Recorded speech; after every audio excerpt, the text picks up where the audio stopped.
Hello, everyone, and welcome to our Plato's Academy Center event on philosophy and resilience, Choose Not to Be Harmed.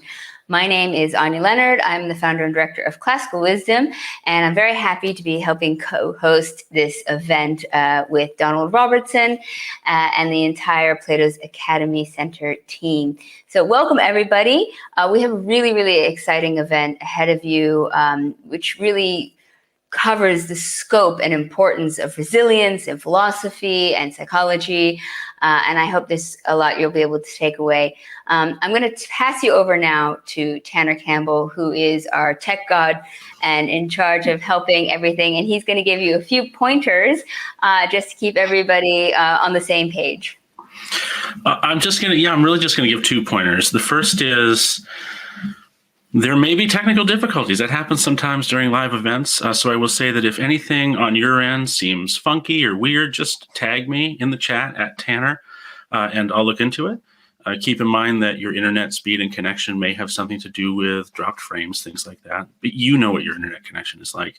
And if you have any specific questions for me or questions that you'd like to get in front of, for example, the panel that we're featuring today, et cetera, make sure you put them in the chat, because we are going to be watching that very heavily to do things like feature fun comments up here like this, so that you can see your name on the screen, which is always fun, and we can make sure we get to your questions when appropriate.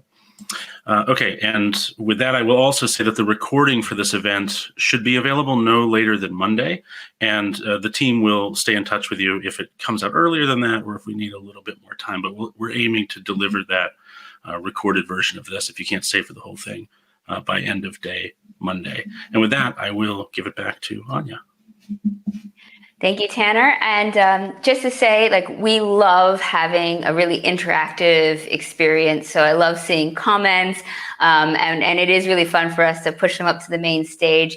I know I don't have to say this, because we've always had such a beautiful community with a kind spirit, but obvious rules. If you are rude and we don't appreciate ad hominem, if you want to address ideas, that's great, but let's not attack people. But I know you guys know this stuff already. Now, I'm really excited, actually, because I happen to be right now in Tivoli, Italy, which is just an hour outside of Rome and has Hadrian's Palace and all these amazing UNESCO sites. And one thing that's really exciting about it is walking in these ancient sites just really reminds us how long we have this beautiful history of philosophy and literature and wisdom from the ancient world. And it really helps remind me, and I hope everyone, of the mission here, which is about helping restore Plato's Academy and give it the prominence and importance it is.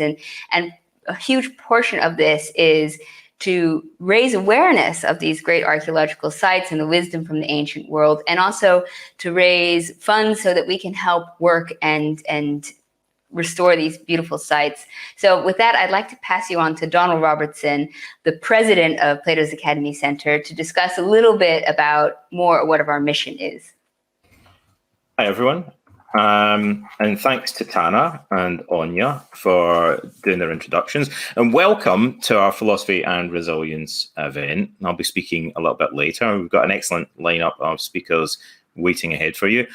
So just quick plug for our non-profit, the Plato's Academy Center, which organizes this and many, many other events, including some events actually in Greece, in Athens, hopefully more going forward in the future. We're a non-profit. We're completely dependent on your support to cover our operating costs. In other words, we need you guys to donate so that we can keep doing more of these things in the future, if you're able to. So we appreciate your support. These events are all essentially free of charge, but we welcome donations. If you want to throw us a few bucks, then that's always appreciated. You can go to our website, platosacademy.org, which is in the comments, and you'll find on the front page there a couple of buttons for Viva Wallet and for PayPal, if you want to support the Plato's Academy Center non-profit. So without further ado, thanks everyone for coming along and joining us either live or in the recording if you're watching later. I'll hand back over to our host for today, Anya.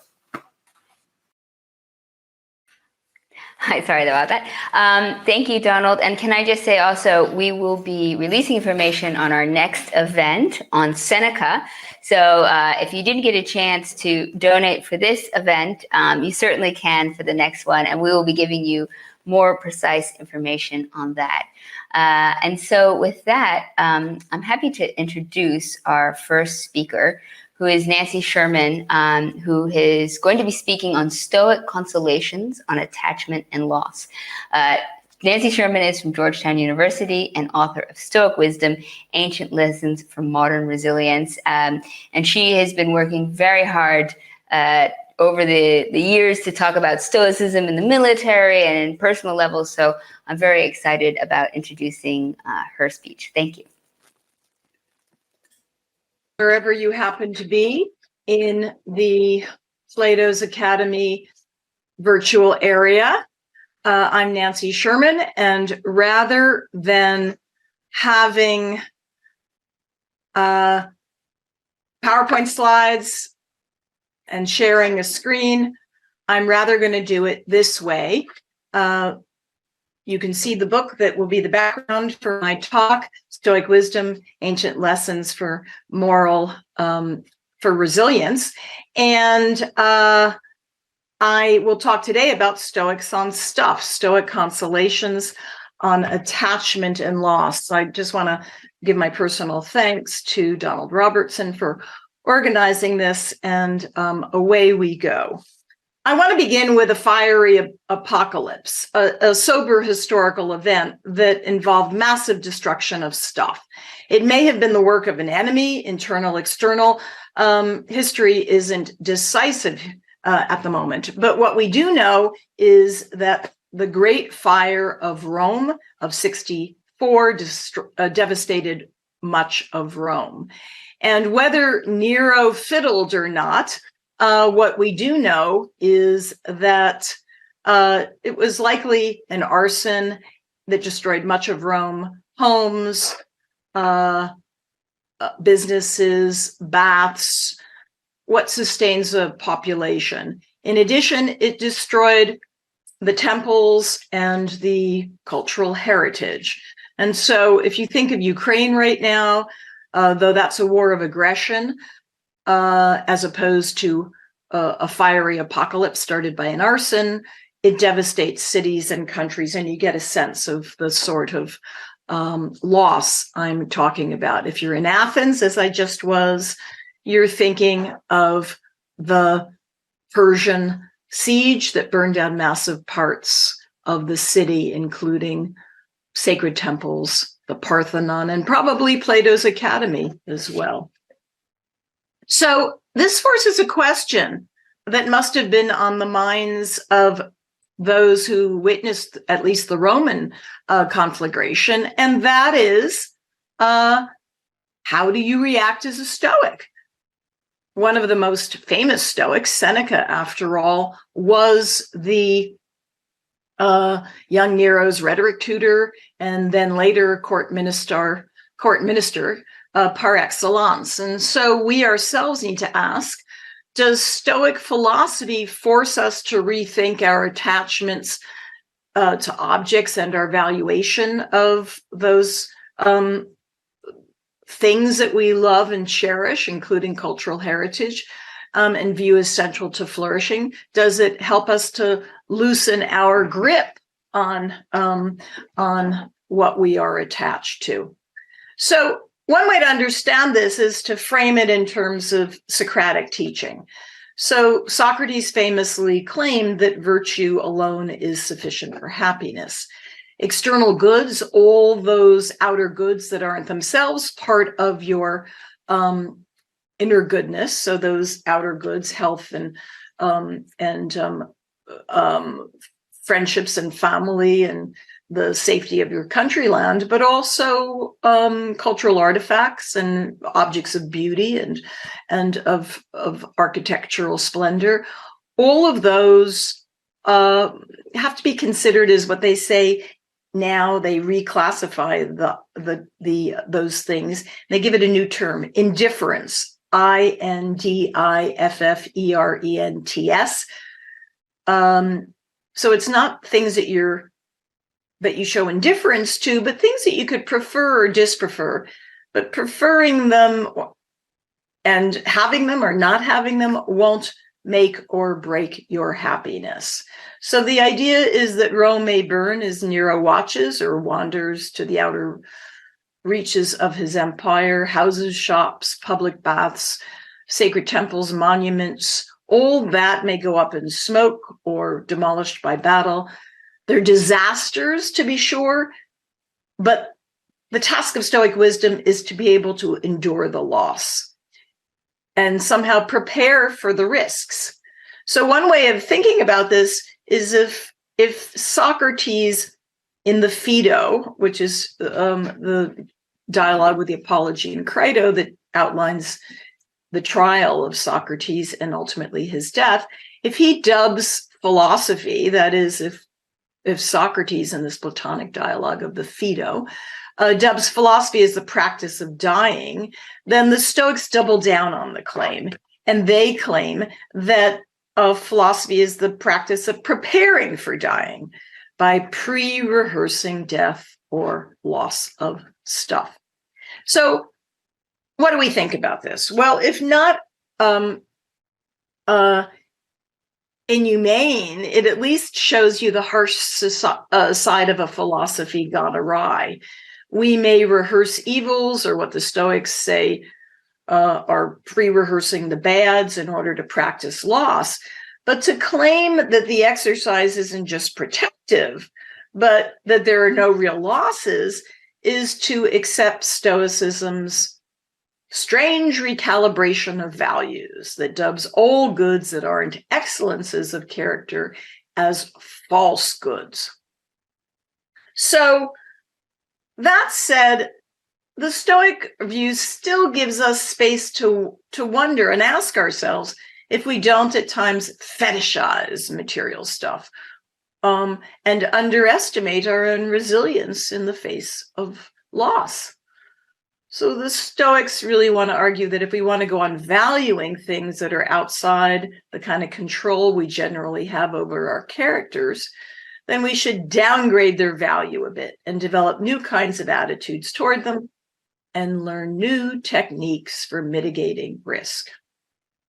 So I want to talk about those techniques for mitigating risk, but first I just want to not only set ancient Stoicism in light of Socrates' teachings, but also in light of Aristotle's teachings. So even if the Stoics didn't read Aristotle, he was certainly in the air, in the Agora, and most likely in the Stoa Poikile, the painted colonnades where philosophy was practiced by the Stoics.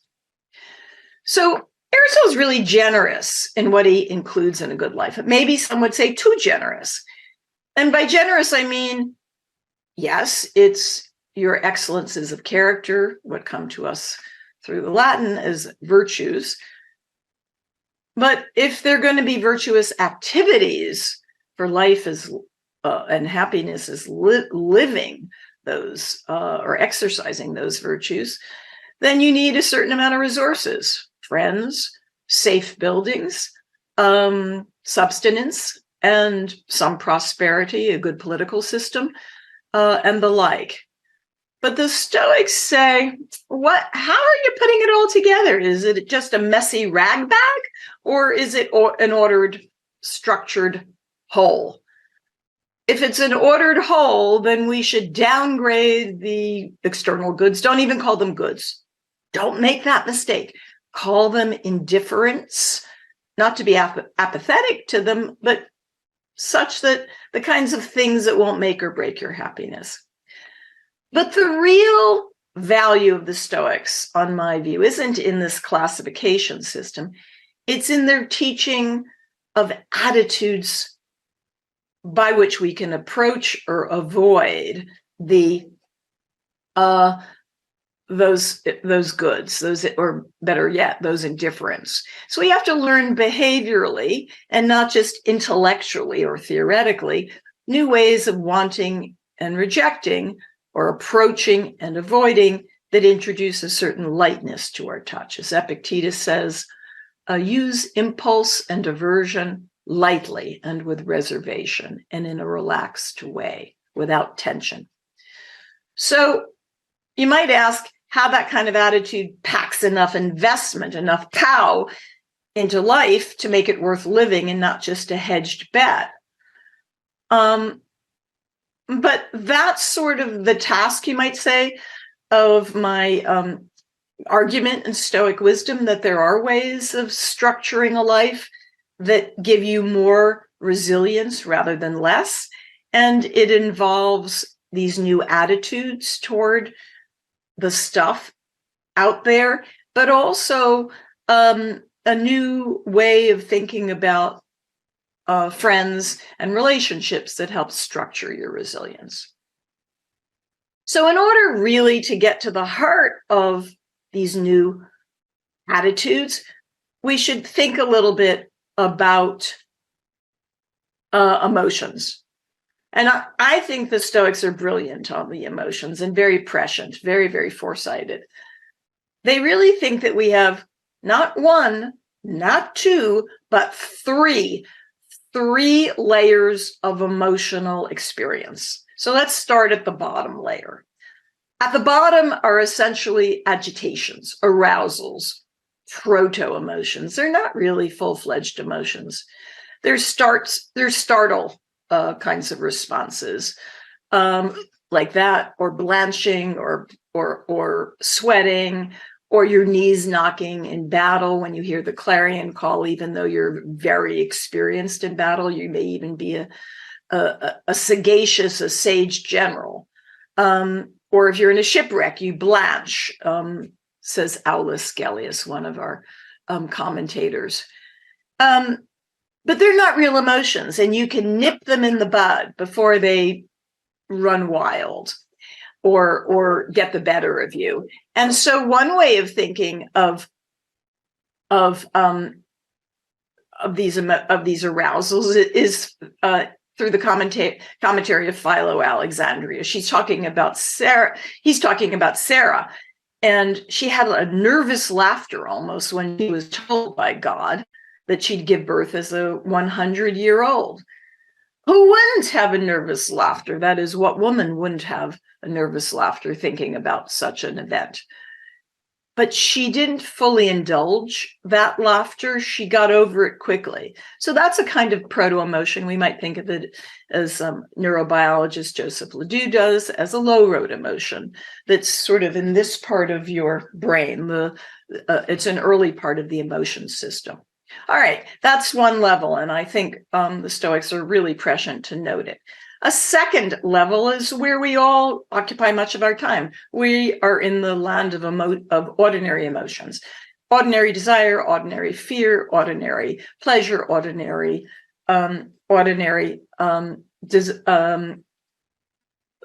distress.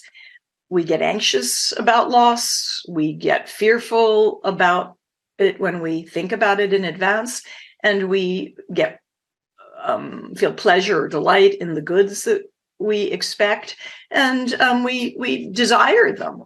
So, and every emotion they think is some subspecies of these.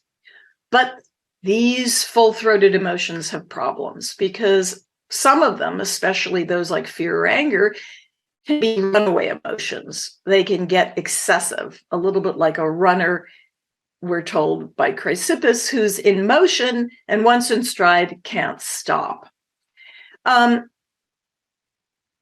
So we need to manage these emotions, but not only because of their excess, which is a theme developed a lot in later philosophy, but because of how they value the world. They think ordinary objects out there are what your emotions should react to. Whereas the Stoics say what you really should feel emotional investment in is virtue, its promotion, and vice, its avoidance. The other things you should just select or deselect calmly. So don't get caught up in stuff, in attachment to stuff. You may get attached to virtue, but when you do, it's a different level of emotion. So now we're in the third level of emotion, rational desire to promote your virtue, rational caution to avoid vice, rational joy to be exuberant in the cultivation of your virtue, and no distress, because distress is really only deserved if you are vicious. And if you're trying to promote virtue, there isn't much of that. There may be some, but not much. All right, so that's the emotions, proto-emotions on the bottom level, arousals, ordinary emotions where most of us are, but they get very intense or excessive, and they value the wrong things often, stuff out there. And then rational emotions, characteristic of a moral progressor, an moral aspirant, and the sage, ultimately a very idealized picture. All right, so now how do you practice what upsets most of us and distresses us? And that is loss. Loss as emblematic in that fire I began with, the fiery apocalypse that destroyed Rome. Well, one is you pre-rehearse the bads, as they say, and that is anticipate the traps that lay ahead. Don't be caught off guard. Don't be blindsided. You might practice trivial things, breaking a jug, and then Epictetus says, move to more serious losses. Not so serious, you're going to the public bathhouses and it can be a noisy place, but ultimately mortality. Get used to, as I would say to my mother, that you're not immortal. You didn't pay for a retirement home that's on an immortality plan. And I would get her attention that way at age 97, that maybe in a year or two she might die. So we are on the mortality plan, not the immortality plan, whether we're paying for retirement homes or not. Mental reservation. Some of you may know this technique.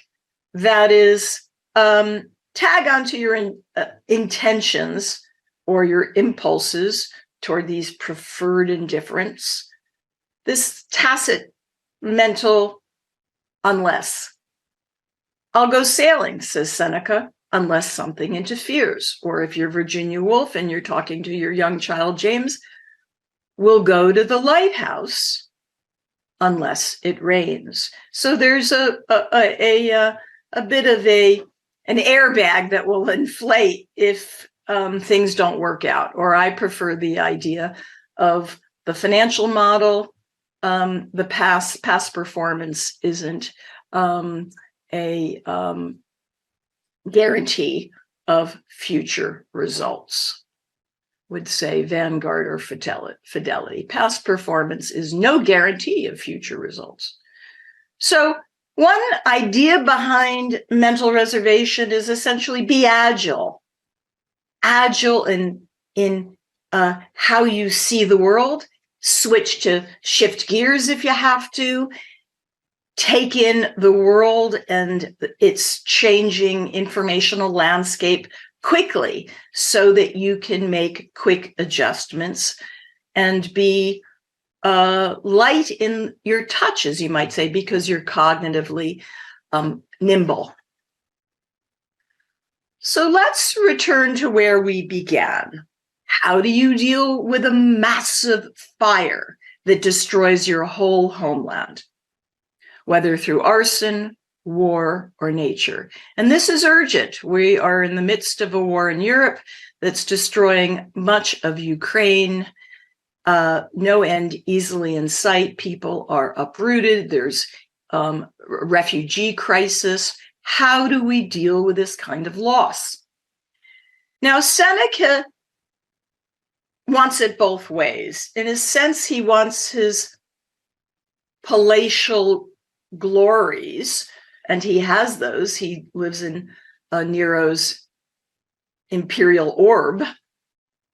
But on the other hand, he mocks himself for loving all of that Pantalic marble that is needed to create the painted colonnades that are part of Stoic life in the Agora, or at Plato's Academy, or Aristotle's Lyceum, or on the Parthenon, in the amazing temple dedicated to Athena. So this is what he says.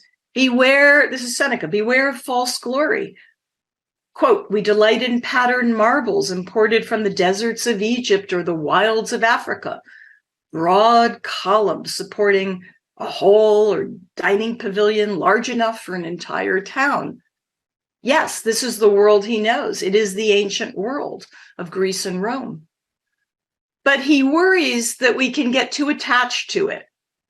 And so he wants to remind you, maybe real glory is inner and not outer, not in heritage and architecture, but in the beauty of the inner soul. So, but he can't quite get himself there, because listen to this. He now writes in a letter that he shares with his epistolary partner Lucilius, and he's talking about, Seneca's talking about their friend Liberalis, who's from Lyon, ancient Lyon in France, that underwent a fire. I quote, our friend Liberalis is really upset at news of the fire that's completely consumed the municipality of Lyon. The catastrophe could have shaken anyone, let alone a person deeply devoted to his native land. It's left him searching for the mental toughness with which he had undoubtedly armed himself against, thinking that he knew what possible objects of fear there were out there. But now this is the kicker. He had no advanced fears, writes Seneca, of this disaster, so unforeseen and virtually unimaginable because it was unprecedented. So Seneca here acknowledges that you can't have a crystal ball and pre-rehearse and sort of pre-inoculate yourself against all of the potential hazards out there. And in fact, it makes good sense that their friend Liberalis couldn't do that. Seneca says, I couldn't do that, and I practice Stoicism routinely. So what are you to do, given some of these inoculation methods can't really inoculate you? Well, here I think, and this is a point that I argue very ardently in Stoic wisdom, is that we need the social supports of sturdy social structures. Sturdy social structures and friendships maintained not in a clingy way, but in a prudent and loving way that knows some distance when you need it, but also the great value of our support networks and social fabric is what is required. And Marcus Aurelius gives us imagery that's quite incomparable. He says, in our shared humanity, we're like feet or hands or eyelids, like the rows of upper and lower teeth. That is, we need to work in sync, in synchronies, through stable alliances and cooperation. If we haven't learned that in these past few years, as we enter siloed echo chambers, and I don't know what would teach us that lesson. And then he has an image which those on the battlefield know all too well, and the soldiers I work with are haunted by, and that is, this is Marcus now, but it could be someone in Ukraine or one of my students covering the war in Ukraine.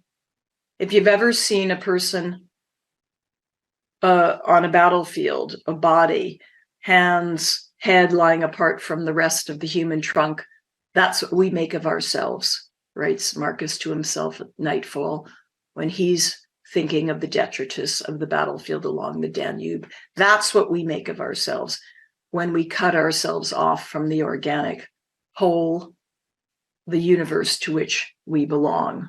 We can't thrive cut off from the political and social whole, from the social fabric, from sturdy social structures of which we are a part. We have to feel that connection. So, to conclude, we always have emotional skin in the game as Stoics.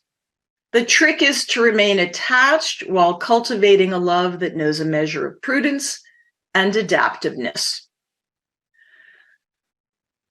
We can't survive without fear. We would be dead without vigilance, but fear has to turn into a kind of wary vigilance and courageous resistance at times. We must accept loss, but in ways that knowing being at home in the world always requires the support and sustenance that comes from being connected to others and to the material things, including glorious buildings like that on top of the Parthenon that express the best of our humanity. In my mind, those are Stoic consolations worth practicing, endorsed by Seneca, even if he feels the pull and push of wanting a life that's simpler and that would free him from any and all attachment. But we are attached beings, and he acknowledges that in his most private moments. Thank you very much. And I look forward to seeing you in person at some point soon. Well, thank you very much, Nancy. That was beautifully said and extremely profound, and I hope everybody enjoyed that as much as I did. Next up, we have our own Plato's Academy Center president, Donald Robertson, the author of Build Your Resilience and How to Think Like a Roman Emperor, and he will be talking about Plutarch and resilience. So thank you, Donald. I'm going to be talking about Plutarch on resilience. It's a bit different from talking about Stoicism, like I usually do, and a little bit different from talking about CBT, like I usually do. Resilience is very closely related to cognitive behavioural therapy. Therapists like myself and Tim are Johnny-come-latelys. By the time we see clients, it's already too late. They've already got a problem. Resilience is prevention in mental health. It's what I like to call the holy grail of mental health, because prevention is better than cure. Everybody knows that. But there is research on psychological resilience or emotional resilience, but it's kind of in its infancy. It's been developing over the past few decades. There are a few emerging things that we know. And we can find similar ideas in ancient literature, particularly the Stoics, but also in authors like Plutarch, who borrow loads of things from the Stoics sometimes, while also slagging them off or criticising them at other times.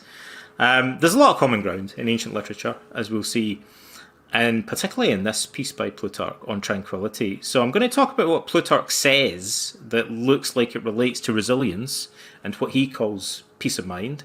And then I'm going to focus on actual practical takeaways, putting values into action, cognitive distancing, and cultivating gratitude. So first of all, what is resilience and how does it relate to whatever it is that Plutarch is talking about? Well, first of all, who is this guy? Plutarch of Chaeronea is a Middle Platonist philosopher.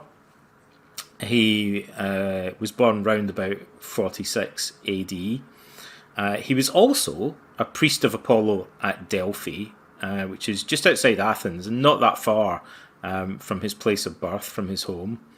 And long story short, the Temple of Apollo in some ways is one of the main precursors of ancient Greek philosophy, because the Pythia, the priestess there, gave pronouncements, and there were maxims engraved there that were a major inspiration, as we'll see some of them in a moment, on the development of Greek philosophy. So it's interesting, it kind of, in a sense, began with a woman, because it's often said that there aren't many female voices in ancient Greek philosophy. But the Pythia was a female, a priestess, and Plutarch would have been one of the priests possibly that interpreted some of the sayings of the Pythia, the priestess. So Plutarch is well known as the author of Parallel Lives, one of the pioneers of biography and of the Moralia. And the essay that we're going to be discussing by him and the excerpts from other authors that I'll mention along the way, I'm going to be paraphrasing. So I'm going to tell you what they said, but I'm going to put it in kind of modern language so it's a bit more accessible. So Plutarch's essay is called Pere Euthamias, or it's on euthymia.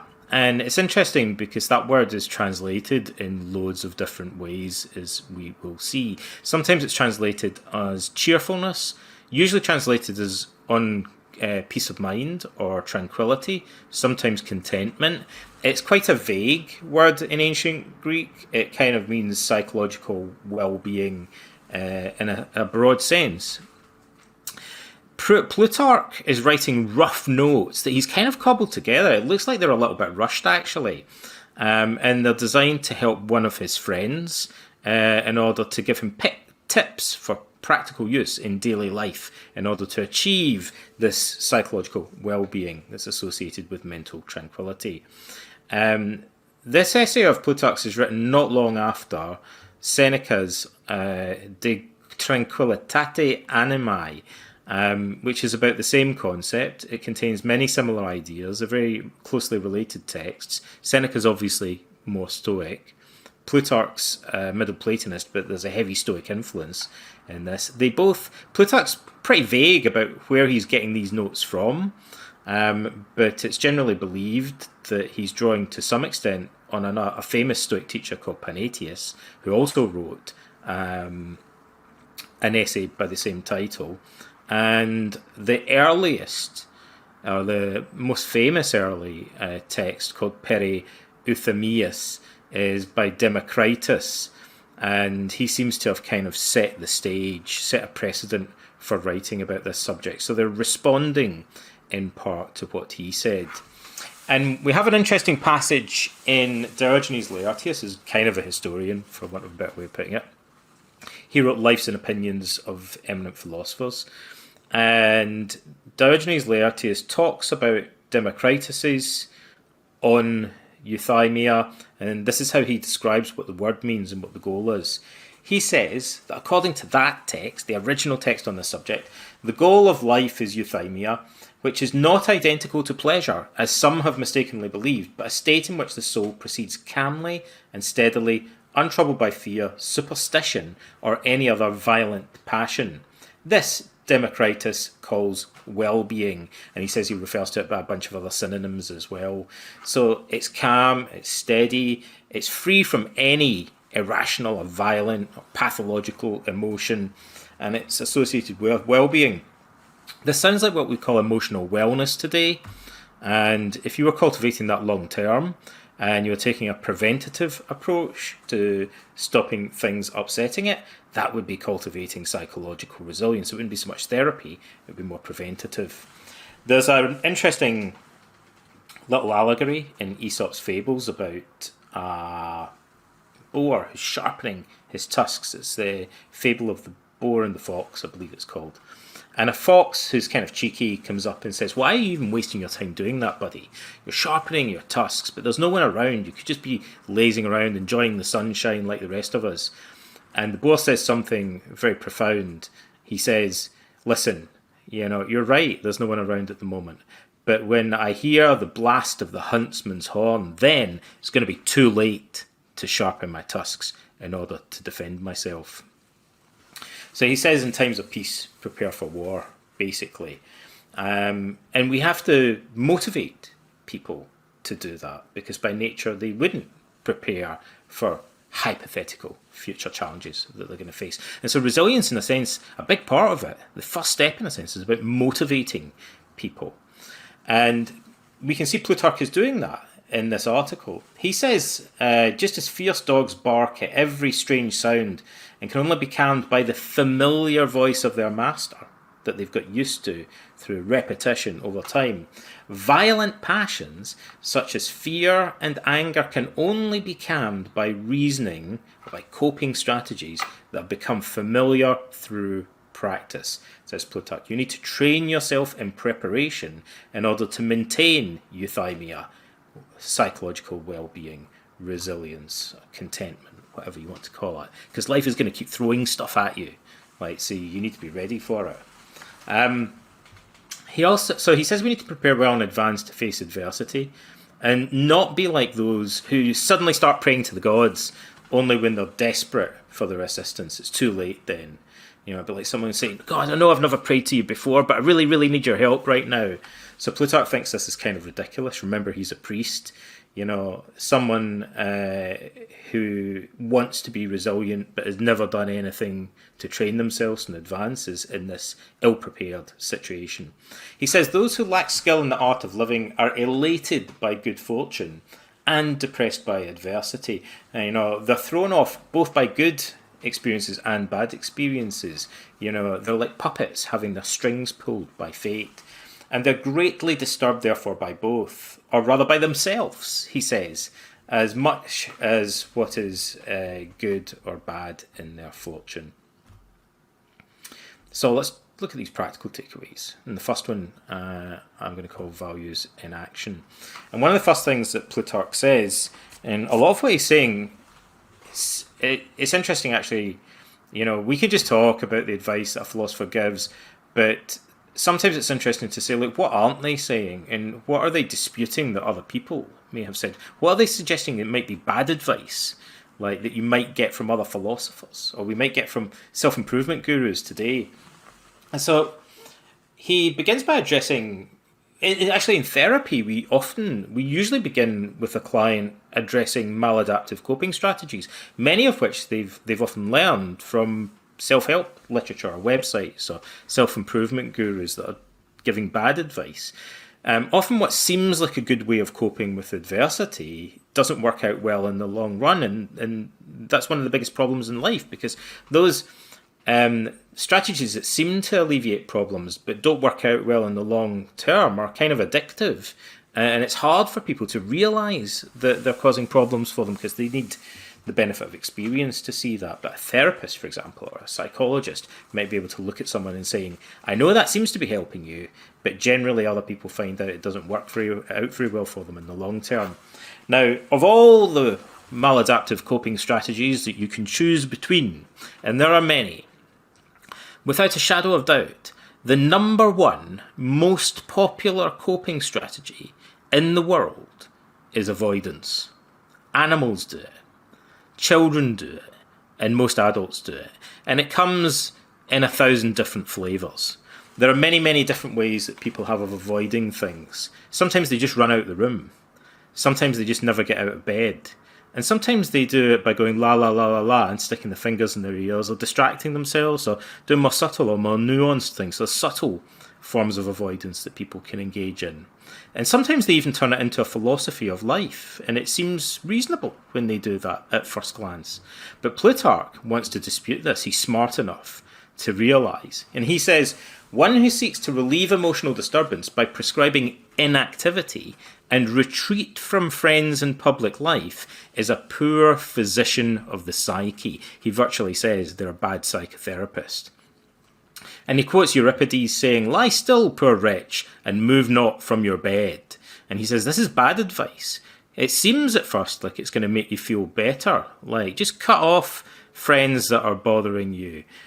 Just have an easy life. Go and live in a Buddhist retreat in the middle of nowhere. Like, get off the internet. Stop reading newspapers.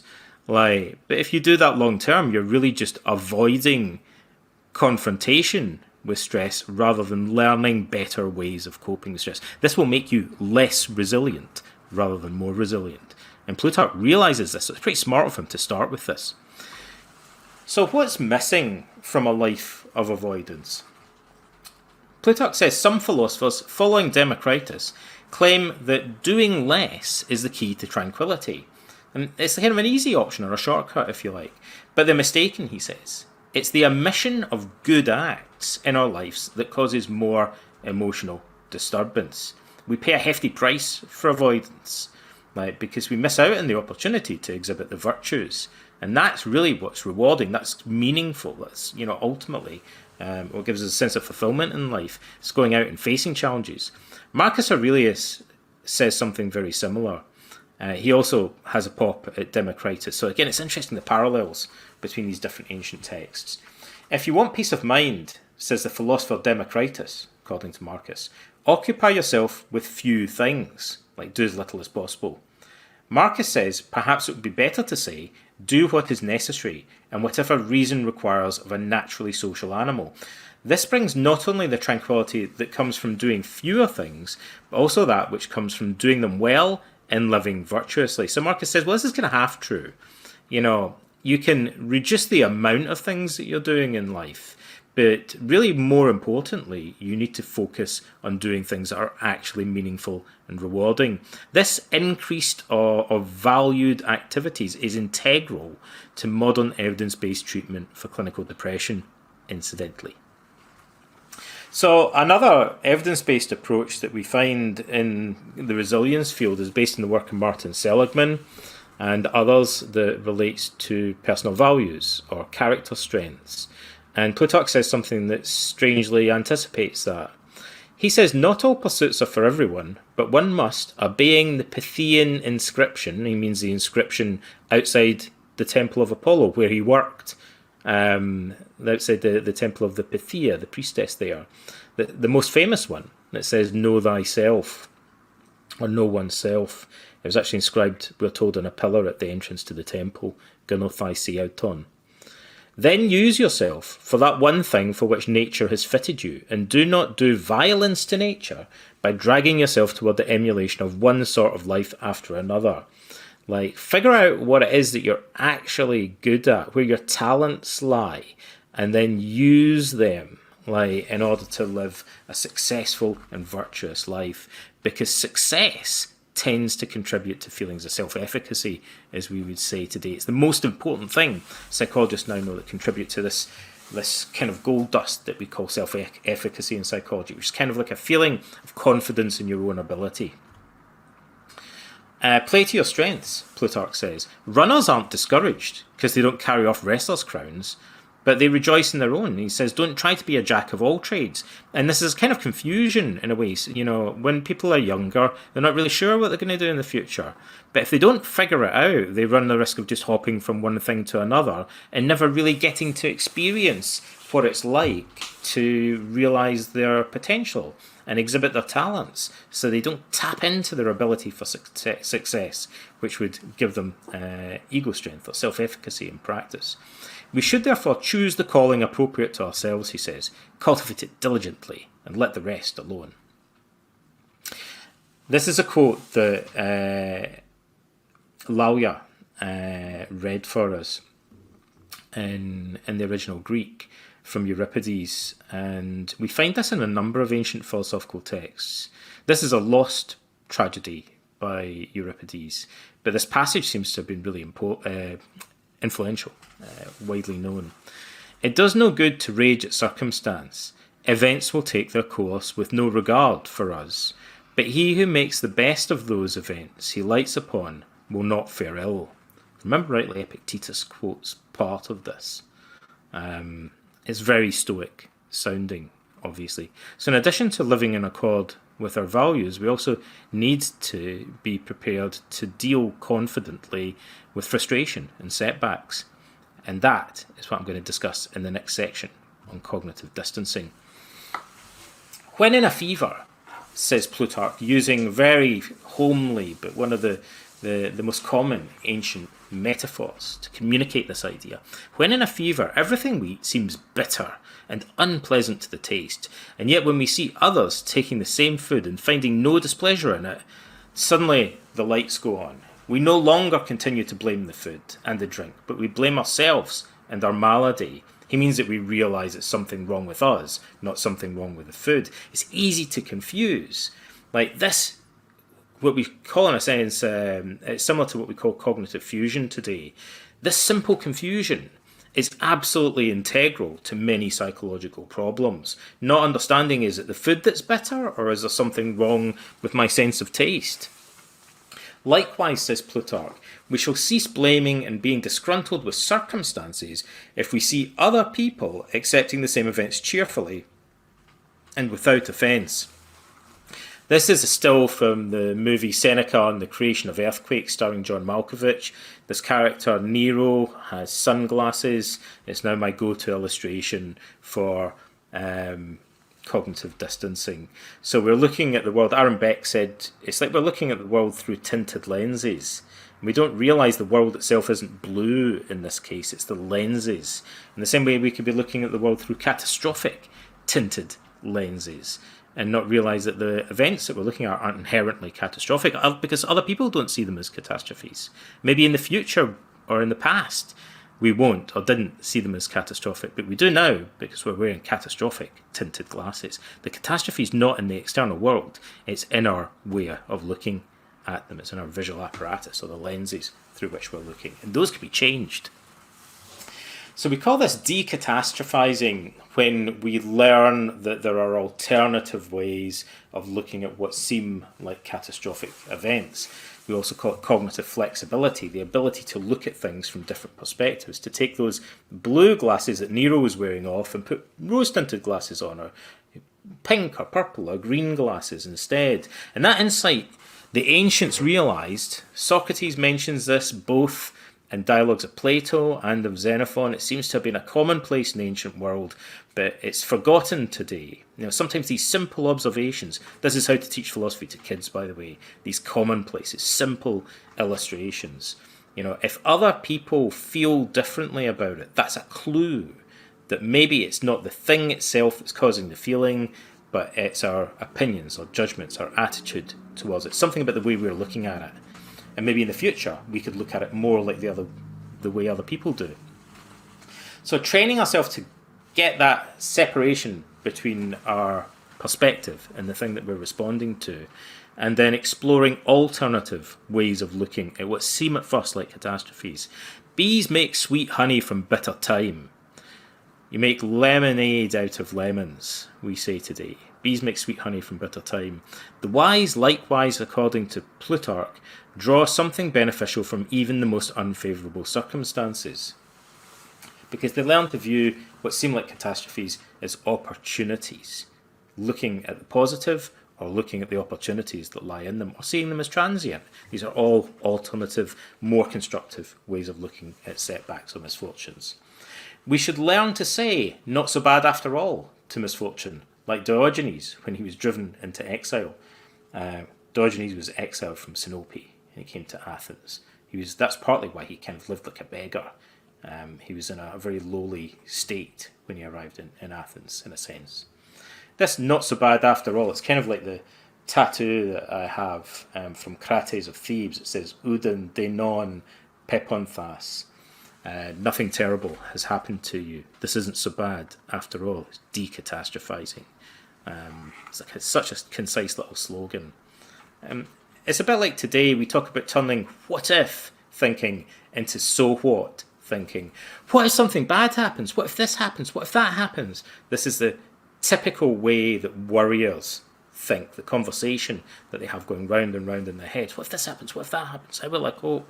What if something bad happens? So what if it happens? It's not the end of the world. It's what people tend to say instead when they pop out the other end of therapy. When somebody starts off as a worrier and they have effective therapy over and over again, you'll see that by the end of it, they say, now I just say to myself, so what if it does happen? It's not the end of the world. So going from what if to so what is decatastrophizing. And Plutarch, many other ancient thinkers, seem to be aware of a similar process.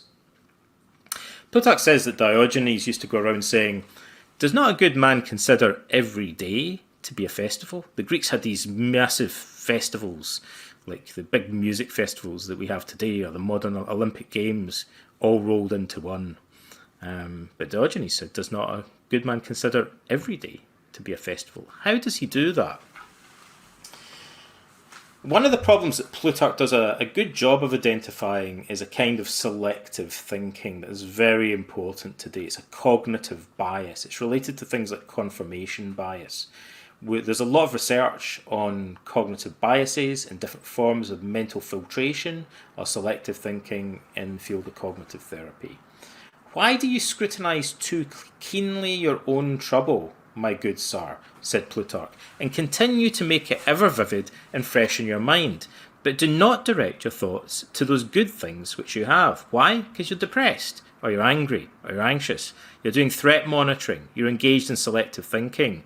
You've written a book. You've got 100 reviews. 99 of those reviews say your book's pretty good. Some of them even say it's the best book they've ever read. It's the best thing since sliced bread. One of those reviewers said it sucked. It was the worst book they've ever read. If you're depressed, you're going to be predisposed to only ruminating, dwelling upon, and thinking about the one bad review out of 100 that you got. You'll forget about all the other ones, and you'll go over and over that one in your mind like you're putting it under a microscope or a magnifying glass. You're hunting bad, as Plutarch puts it, when good is at hand. Now, you all know that other people do that a lot because you see them do it, but you would never do that because we don't notice when we're doing it. It's our bias. We don't notice our own biases. We can see the big plank of wood in another person's eye, but we don't see the little sliver of wood in our own eye. So we can learn, though, by looking at other people and think, if this is pretty common, maybe I'm doing it too. Hunting bad when good is at hand, engaging in selective thinking. We should focus instead on the complete picture, the more rounded picture. It's conducive to tranquility of mind, says, or emotional well-being, or resilience, says Plutarch. In the midst of happenings which are contrary to our wishes, and in the face of adversity, not to overlook whatever we have that is pleasant and attractive, but mingling good with bad to cause the better to outshine the worse. So not to hide from the bad, but to notice the good and the bad side by side. Basically to have a more honest, truthful and balanced appraisal. Reality will save us. The truth will set us free in many cases, because the truth goes beyond selective thinking. There's good and bad, ups and downs in our life.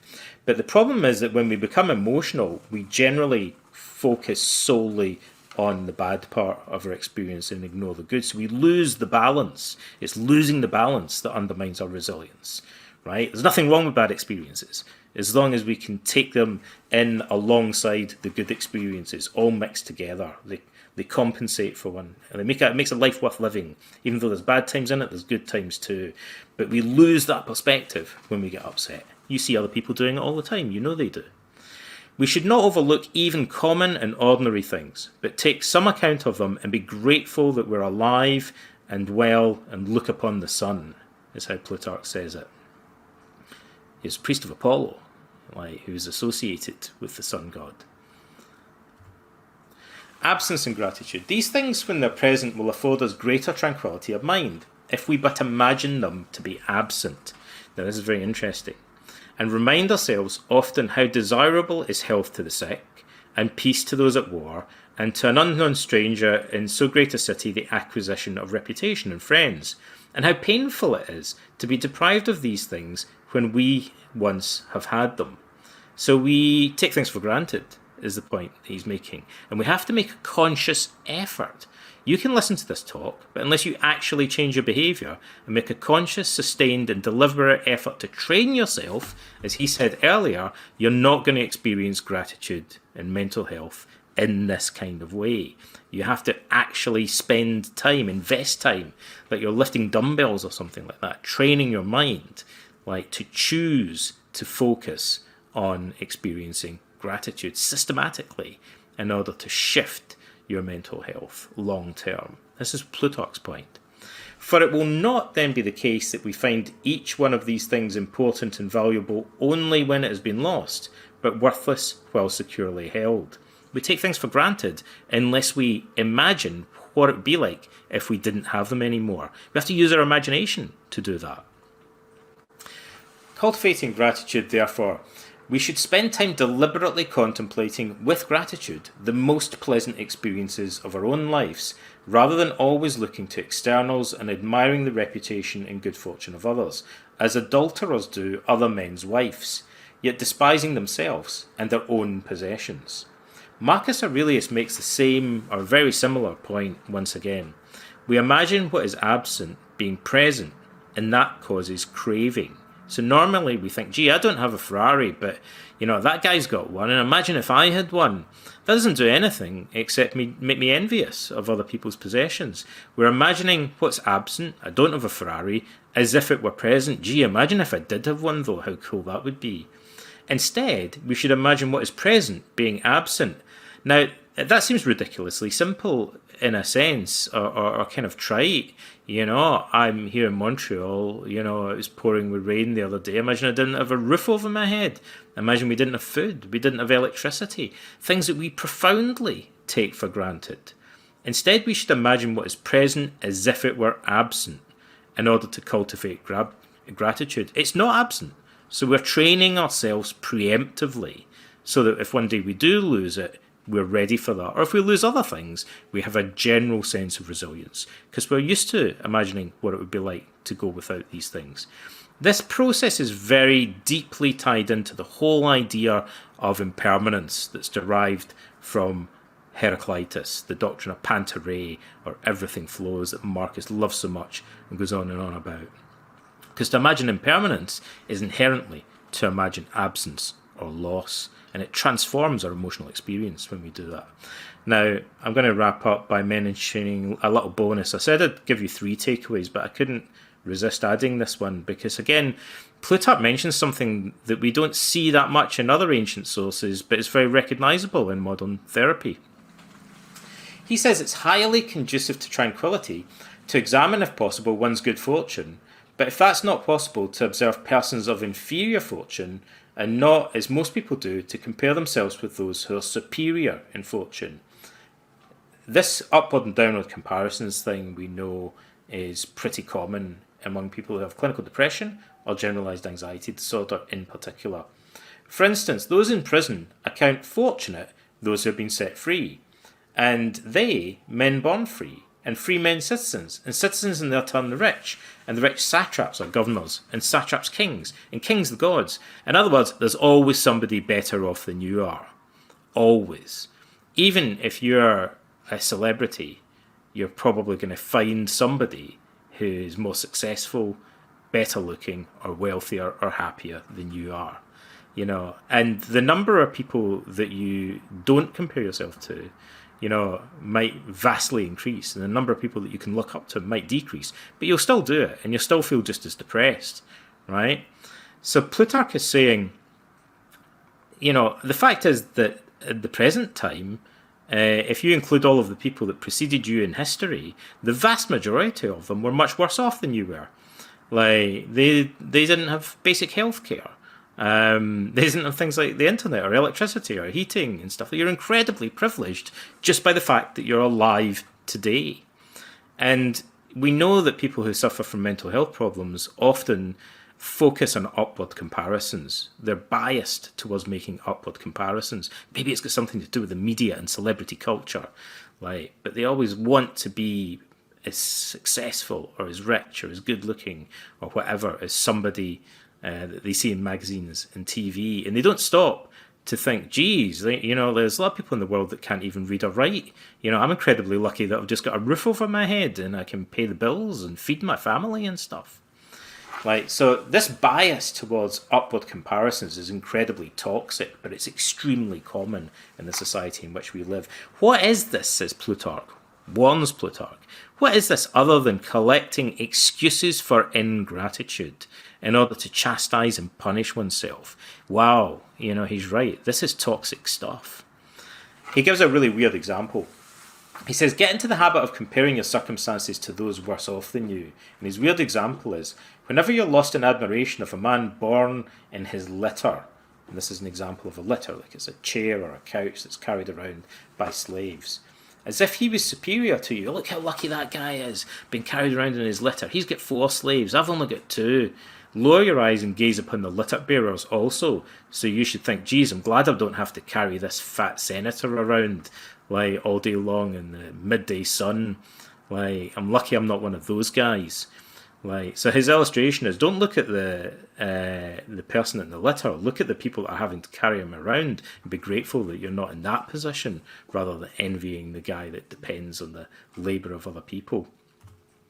Seneca gives examples like this as well, but he also talks about the fact that he was carried around in a litter by his slaves, and you see John Malkovich there portraying that in the recent movie. So I'm going to wrap up with one of my favourite quotes from this text, because it ties into our non-profit project. Plutarch says to his friend, "The breeze is favourable that bears you to the Muses and the Academy, as it was for Plato when he was buffeted there by the storm of Dionysus's friendship." So sometimes what seems like an adversity or misfortune, it might actually work out for the best in the long run, because it may be one of the things that motivates you to embrace philosophy and work on your character and build your resilience. It's often setbacks that motivate us to improve our lives. Life is full of paradoxes like that. And so with that, ladies and gentlemen, I'll conclude on behalf of our friend Plutarch.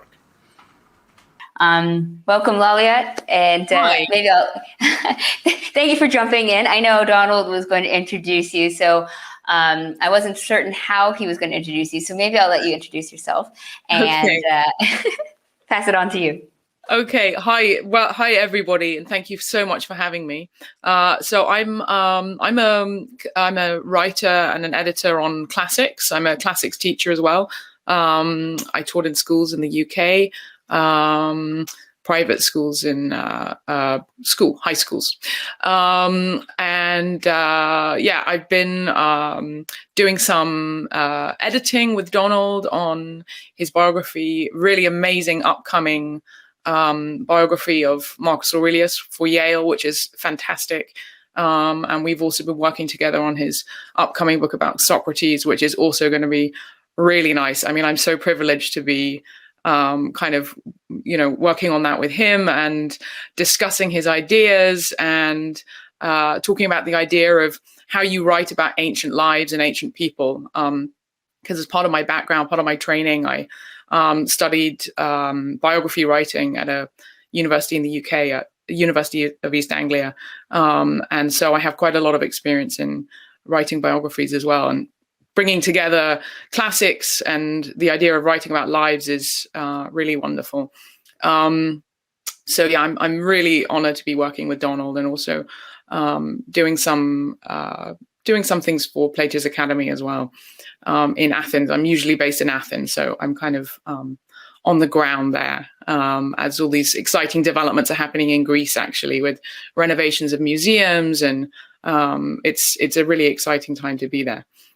So Donald wanted me to read a little bit from the Plutarch on tranquility, which some of you may know is written in Greek, but I'm going to read a bit of a translation in English and with a little bit of Greek at the end for anybody who's interested. So Plutarch's on tranquility is super interesting as well from a writing perspective, because he writes it in the form of what we would call these days a kind of commonplace book. So he's writing to a friend. It's epistolary as well. It's a letter, but it's also a kind of a collection of his thoughts, which are in some ways prompted by sayings of the ancients, some of his favorite writers and very famous writers like Euripides and so on. So he kind of meditates on the idea of the tranquility of the mind via the wisdom of ancient authors. So in the same way that we're reflecting on the ancient wisdom ourselves, now we're reflecting on Plutarch. Plutarch himself was reflecting on poetry and philosophy and plays that were written by authors even older than him. So this is just a little bit from the Plutarch, which I'm going to read in English and then a little bit of Greek at the end. So he says, so just as the shoe is turned with the foot and not the contrary, so do men's dispositions make their lives like themselves. For it is not, as someone has said, habituation which makes the best life sweet to those who have chosen it, but rather wisdom, which makes the same life at once both best and sweetest. Therefore, let us cleanse the fountain of tranquility that is in our own selves, in order that external things also, as if our very own and friendly, may agree with us when we make no harsh use of them. And then he quotes from Euripides, Bellerophon. And Euripides says, it does no good to rage at circumstance. Events will take their course with no regard for us.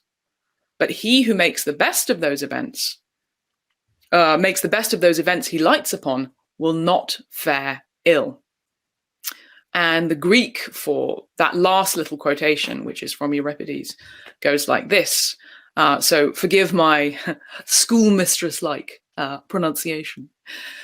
Tois pragmasingar, uchi fumusthai chreon, melegar autois uden, aul hun tuchanon ta pragmat orthos antithei, prase kalos. So thank you for listening. And if you want to follow up on that, it is indeed the link, I believe, has been posted on Plutarch's on Tranquility, and I highly recommend reading it. It's really interesting as a, just as a work of literature in the way that it's kind of multi-genred and multi-layered, both a letter, both a commonplace book, and it's a kind of, on a meta level, he's looking at the wisdom of the ancients in the same way that we're reflecting on his wisdom ourselves. So, and it's beautifully written. So I recommend having a look. And thank you for listening. Thank you so much, Lalia. And thank you for being able to jump in. And you're fabulous as always. So thank you.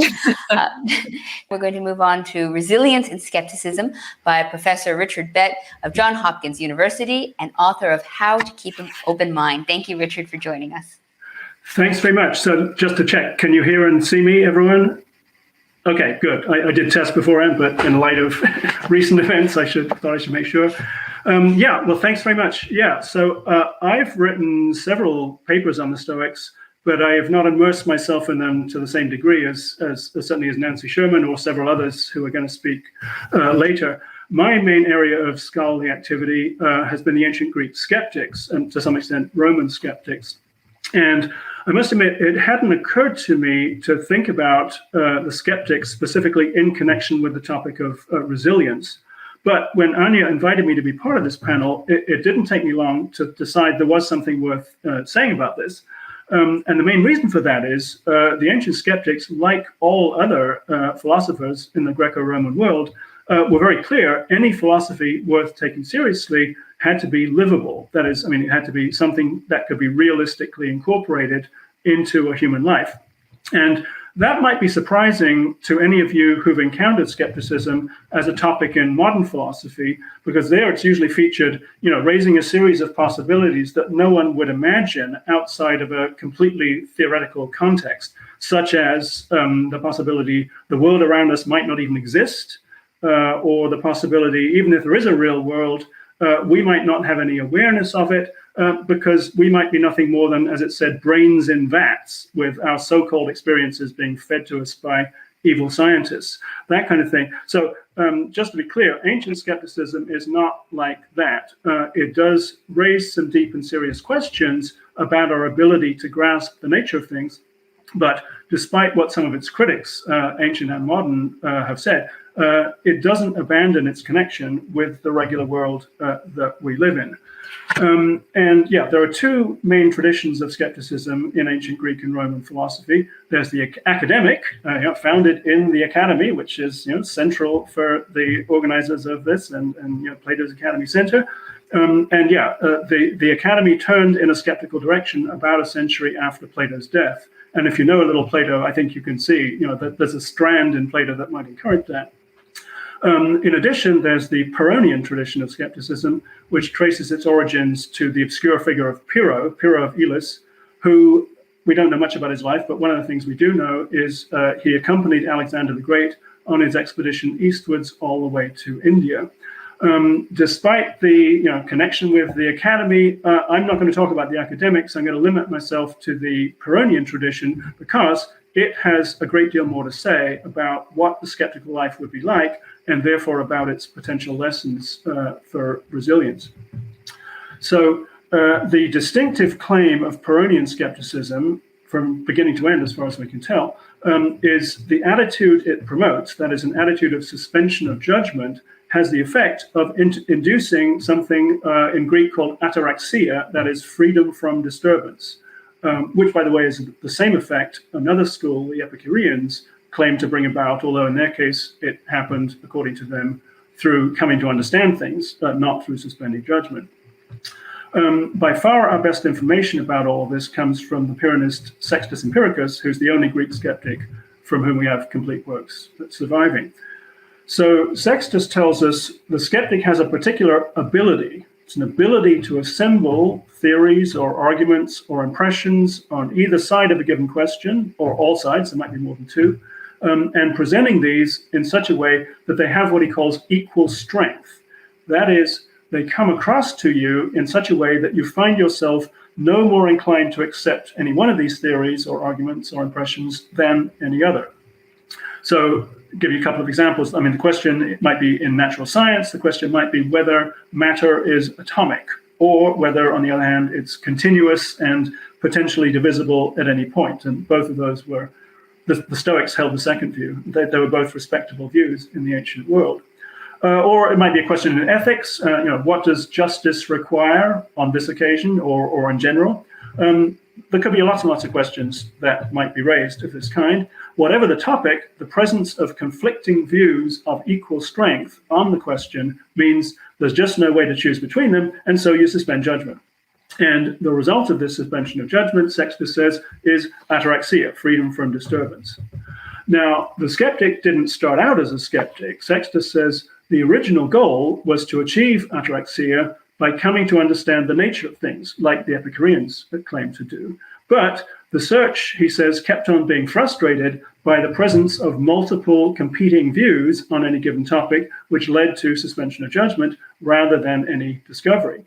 And yet, it turned out, this suspension of judgment produced the very ataraxia that they were hoping for in the first place. And once this has happened enough times, it made sense to abandon the search for the truth and instead seek suspension of judgment directly on the assumption that ataraxia will probably follow. And so at that point, the person who was trying to discover the truth has instead morphed and become a skeptic. Okay, so why is it that suspension of judgment is supposed to produce ataraxia?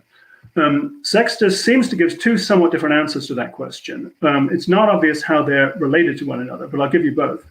On the one hand, he says, the pre-skeptical person who was originally trying to discover the nature of things was troubled by all of the conflicting ideas on a given topic. So the goal then was to cut through all the conflict and solve the problems, and that would release the disturbance that came from the uncertainty. So on that story, it looks like when the attempt at discovery instead leads to suspension of judgment, the person has a kind of conversion. So the urge towards discovery is replaced by a kind of contentment at the state of uncertainty itself.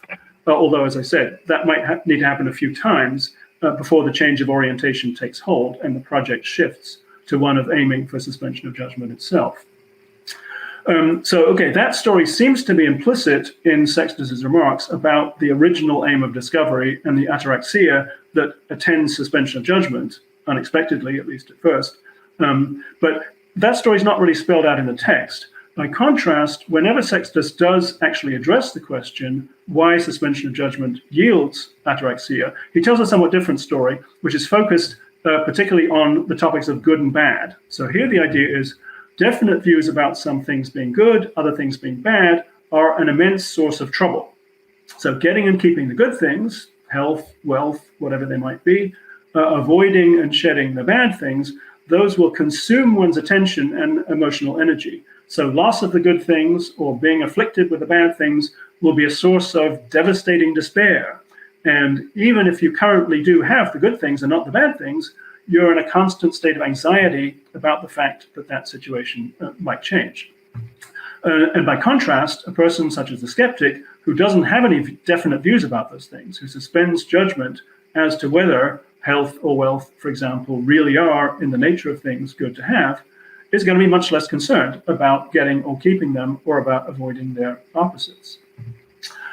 Now, at this point, you might be wondering, how can a skeptic ever do anything? Doesn't any decision just depend on thinking one course of action is better than another? Well, Sextus's answer is the skeptic decides how to act by following the appearances. So some of these are simply physiological urges. You feel hungry, and that leads you to look for something to eat. But they might be more sophisticated. So you don't just want food, you want pleasant food. So honey tastes sweet.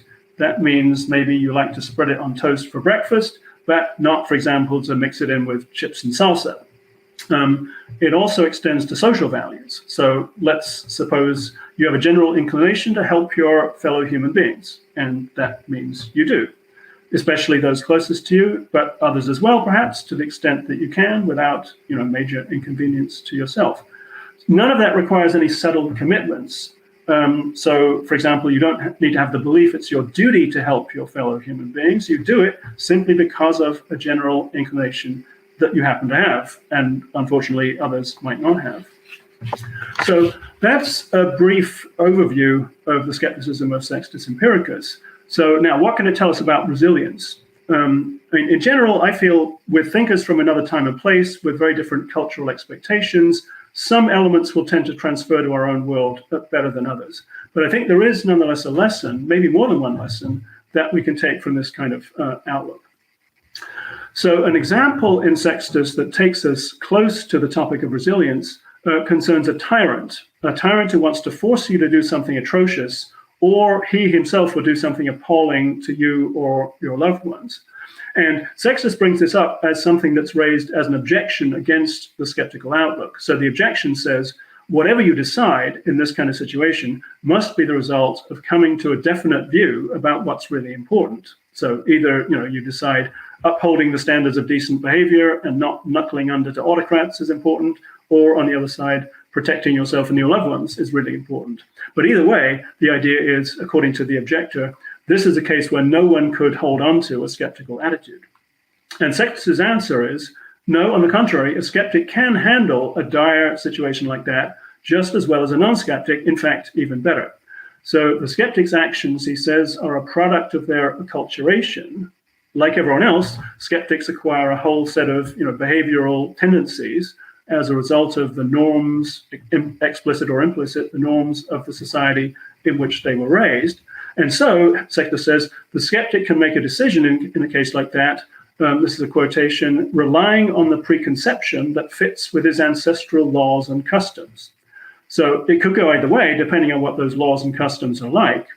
And maybe your society encourages conformity, or maybe it encourages standing up to bullying or whatever. But either way, the skeptic has a range of characteristic reactions to things that will shape their behavior without any need for core beliefs about some things being really, by nature, good or bad, good and others really bad.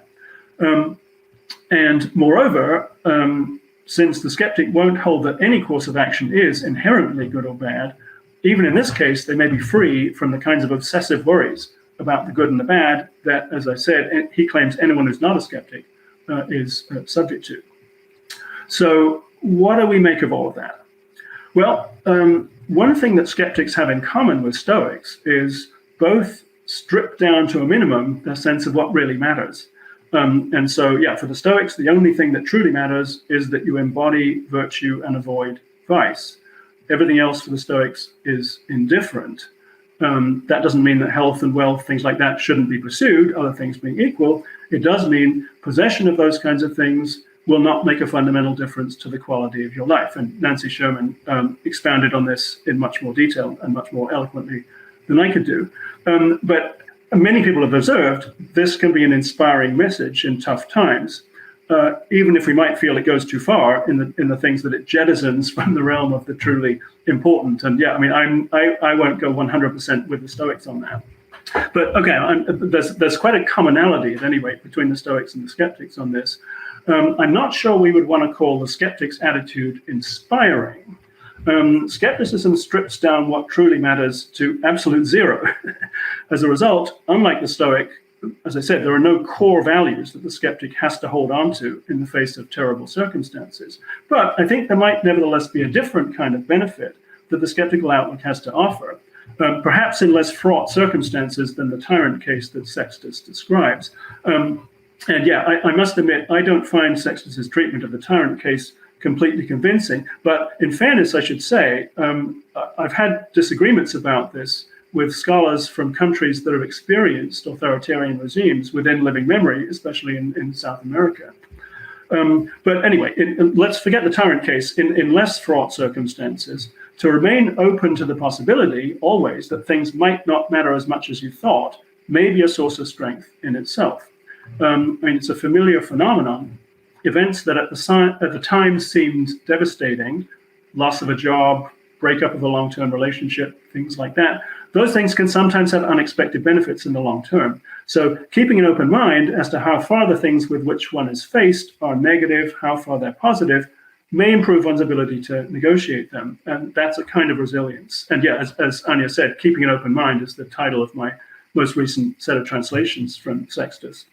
And at the same time, not being too impressed with how well things are going when they do seem to be going well, may be good guard against massive disappointment if they take a turn for the worse. And that too, I would suggest, falls under the heading of resilience. And again, that's quite close to something that Nancy rightly said about the Stoics. So again, that's not a full-throated endorsement of the ancient skeptical outlook. I think there are a number of things about Sextus' variety of skepticism that aren't really viable for us today.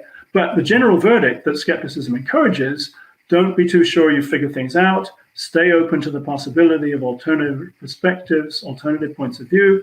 In many circumstances, I think that can lead to a calmer attitude to life and all its uncertainties. Now, okay, in addressing resilience, I focused on attitudes about what really matters or what's truly important. That's something we have to reflect on at one time or other, all of us.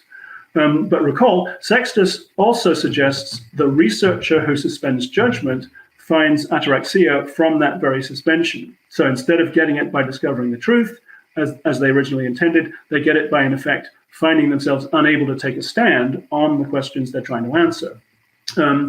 Here, too, I'm not inclined to go all the way with Sextus, but just to close, I'd like to suggest that, too, could point towards a kind of resilience. Maybe we could call it, in this case, resilience in research. So the scientist who's not too convinced of the correctness of their approach, who's open to new possibilities, who's willing to explore alternatives, may often be more successful than one who's completely committed to a single avenue of research. They might also be better able to handle setbacks. So if a certain line of inquiry doesn't work out, they may be better equipped to pick up and keep going, probably in a new direction. Now, none of this is, of course, quite the same as Sextus's program of inducing suspension of judgment, but I think it's no accident. The very word skeptikos in Greek means inquirer, and Sextus opens his best-known work, Outlines of Pyrrhonism, by stressing that very point, saying, unlike the person who thinks they've discovered the truth, or the person who's given up on that and decided it's hopeless, unlike both of those possibilities, the skeptic is still investigating. So I think the common ground between the skeptical attitude and the open-minded scientific attitude is a real one. And scientific open-mindedness seems to me is conducive to resilience in scientific endeavors. And so, just to wrap it up, while ataraxia and resilience are not exactly the same thing, I think both the accounts that we can get from Sextus about why skeptical suspension of judgment yields ataraxia can suggest ways in which we, without necessarily buying into Sextus' entire program, can achieve some resilience in our lives. So, thanks very much. Thank you so much, Richard. And I think, it's really important when we're talking about these ideas of resilience and philosophy to see it from different perspectives of different philosophies, because I know a lot of people in this crowd are going to be familiar with Stoicism and maybe more Cicero or Plutarch, but the skeptics is maybe a little less understood in modern parlance. And I think similarly to cynicism, it's so valuable to take really valuable lessons from them without necessarily taking the whole kit and caboodle. So I love that you could take out the points that were really valuable and demonstrate how they can be useful in resilience. Great. Well, thank you again. Now, here to talk about A Lust for Life, Cultivating Resilience, are the co-authors of Wise Up, Irreverent Enlightenment from a Mother Who's Been Through It, and Backbone, Living with Chronic Pain Without Turning Into One. Former MTV presenter and television personality Karen Duffy and writer-filmmaker Frances Gasparini are up next. And hello, beautiful people. My name's Duff, and in some ways, I'm an unlikely candidate to speak at the Plato Academy Center. I'm a former MTV VJ, back from the ancient times when they played music. I was in the movie Dumb and Dumber, and I starred in a Disney movie that is so unwatchable, I wouldn't watch it if it was screening on my own corneas. I'm Frances Gasparini. I'm a writer and producer for television and documentaries. Duff and I have been writing partners for 25 years now. And together we've written 3 best-selling books influenced by our love for the Stoics. We're both honored to join Plato's Academy Center to share our thoughts in this talk, which we call Lust for Life, Cultivating Resilience. Duff, what does a lust for life mean to you? Well, for me, it means I want to squeeze as much as I can out of this incredible existence. In life, if we're lucky, we get just 4,000 weeks. I live my life as if I've been shot out of a cannon. I want to take a bite out of the apple and then a bunch more bites until I get down to the core, and then I'm going to eat that too, even if there's a worm in it. And how does resilience play into lust for life? Well, we all get knocked down, and you can't embrace life if you don't claw your way back up. You can't run toward life if you're flat on your back. Lust for life means you practice resilience so you can rebound and wring every last drop out of life. I love the quote from Ralph Waldo Emerson, who said, "Nothing great in life was ever achieved without enthusiasm." To overcome obstacles and bounce back from misfortune, you need resilience and a lust for life. Also, if you're going to commit one of the 7 deadly sins, lust seems like the top pick. Absolutely. Pick of the litter. Much better than avarice or gluttony. We're team lust. In a way, I think that Marcus Aurelius had a lust for life. His quote, "What a precious privilege it is to be alive, to breathe, to think, to enjoy, to love." This radiates the optimism of Stoic resilience. I love that perspective, and I hadn't thought about it that way at all until you suggested it to me. Obviously, I'm also looking to get as much as I can out of life, and the resilience part is sometimes where I fall down a little bit. I mean, I look for those reserves of Stoic resilience and optimism, and it's not always easy, of course. And sometimes, I find it helps to read about people who were resilient, and that will inspire me. But much more so, I look to people around me who I know who are demonstrating resilience. It's true. You're most influenced by the 5 people you spend the most time with. My best friend, Megan, became a widow when her beloved husband died suddenly. Meg's strength in the face of this loss was incredible. I asked her how she could bear up with such strength and dignity. And she said, "There's nothing less sexy than being a victim because life didn't turn out the way we expected." And your life didn't turn out the way 30 years ago, you weren't thinking like, well, I guess, in 3 decades, I'll be dealing with chronic pain all the time, and you've had to deal with that. You've had to bounce back from it. And I did know you before you got hit with this. And the most amazing thing to me is that you're pretty much the same person you were beforehand. You still got that same gusto for living. Well, thank you. And it's amazing because my husband and son, who know me the best, never knew me as a healthy person. For the past 25 years, I've been living with the degenerative neurological disease, which causes chronic pain. And when you live in high-level pain for a long period of time, your harm alarm goes nuts. This can wear down the most resilient person. My disease is called sarcoidosis of the central nervous system, and the resulting condition is called complex regional pain syndrome. Well, you and I work together every day and we know each other very well. So I feel that I do have some idea of what that experience is like for you. But as we've discussed many times, pain is really hard to put into words. But I wonder if you can try to describe a little bit of that experience for people who aren't familiar with it. It's true. Pain destroys language, but I'll give it a shot. For me, non-painful stimuli like a strand of hair on my neck or even a gentle breeze can cause me intense burning pain that will stop me in my tracks. When air hurts, that's pain turned up to 11. I mean, I have to hold my shirt up. The sensation of complex regional pain syndrome is rated by the McGill Pain Scale as being worse than having your finger chopped off without anesthesia. And it's 24/7. It doesn't stop. Just to be here with you is a testament to the power of stoic resilience and very strong medication. So when you first got sick, when you were first laid low, how did you find that resilience in stoicism? What was the way in for you? There is an inner captivity that results from pain. It holds you hostage. Pain kept me roped to the bed like Gulliver. I was unable to do much of anything. I had always been an avid reader. I mean, I go through books like an elephant goes through peanuts. And reading was something I could do even in my reduced state. Books became my painkillers, just as much as morphine. Books are not lifeless lumps of paper. They are minds alive in your hand. In residence at New York Hospital, I rediscovered Marcus Aurelius, Epictetus, and Seneca, and I fully embraced Stoicism.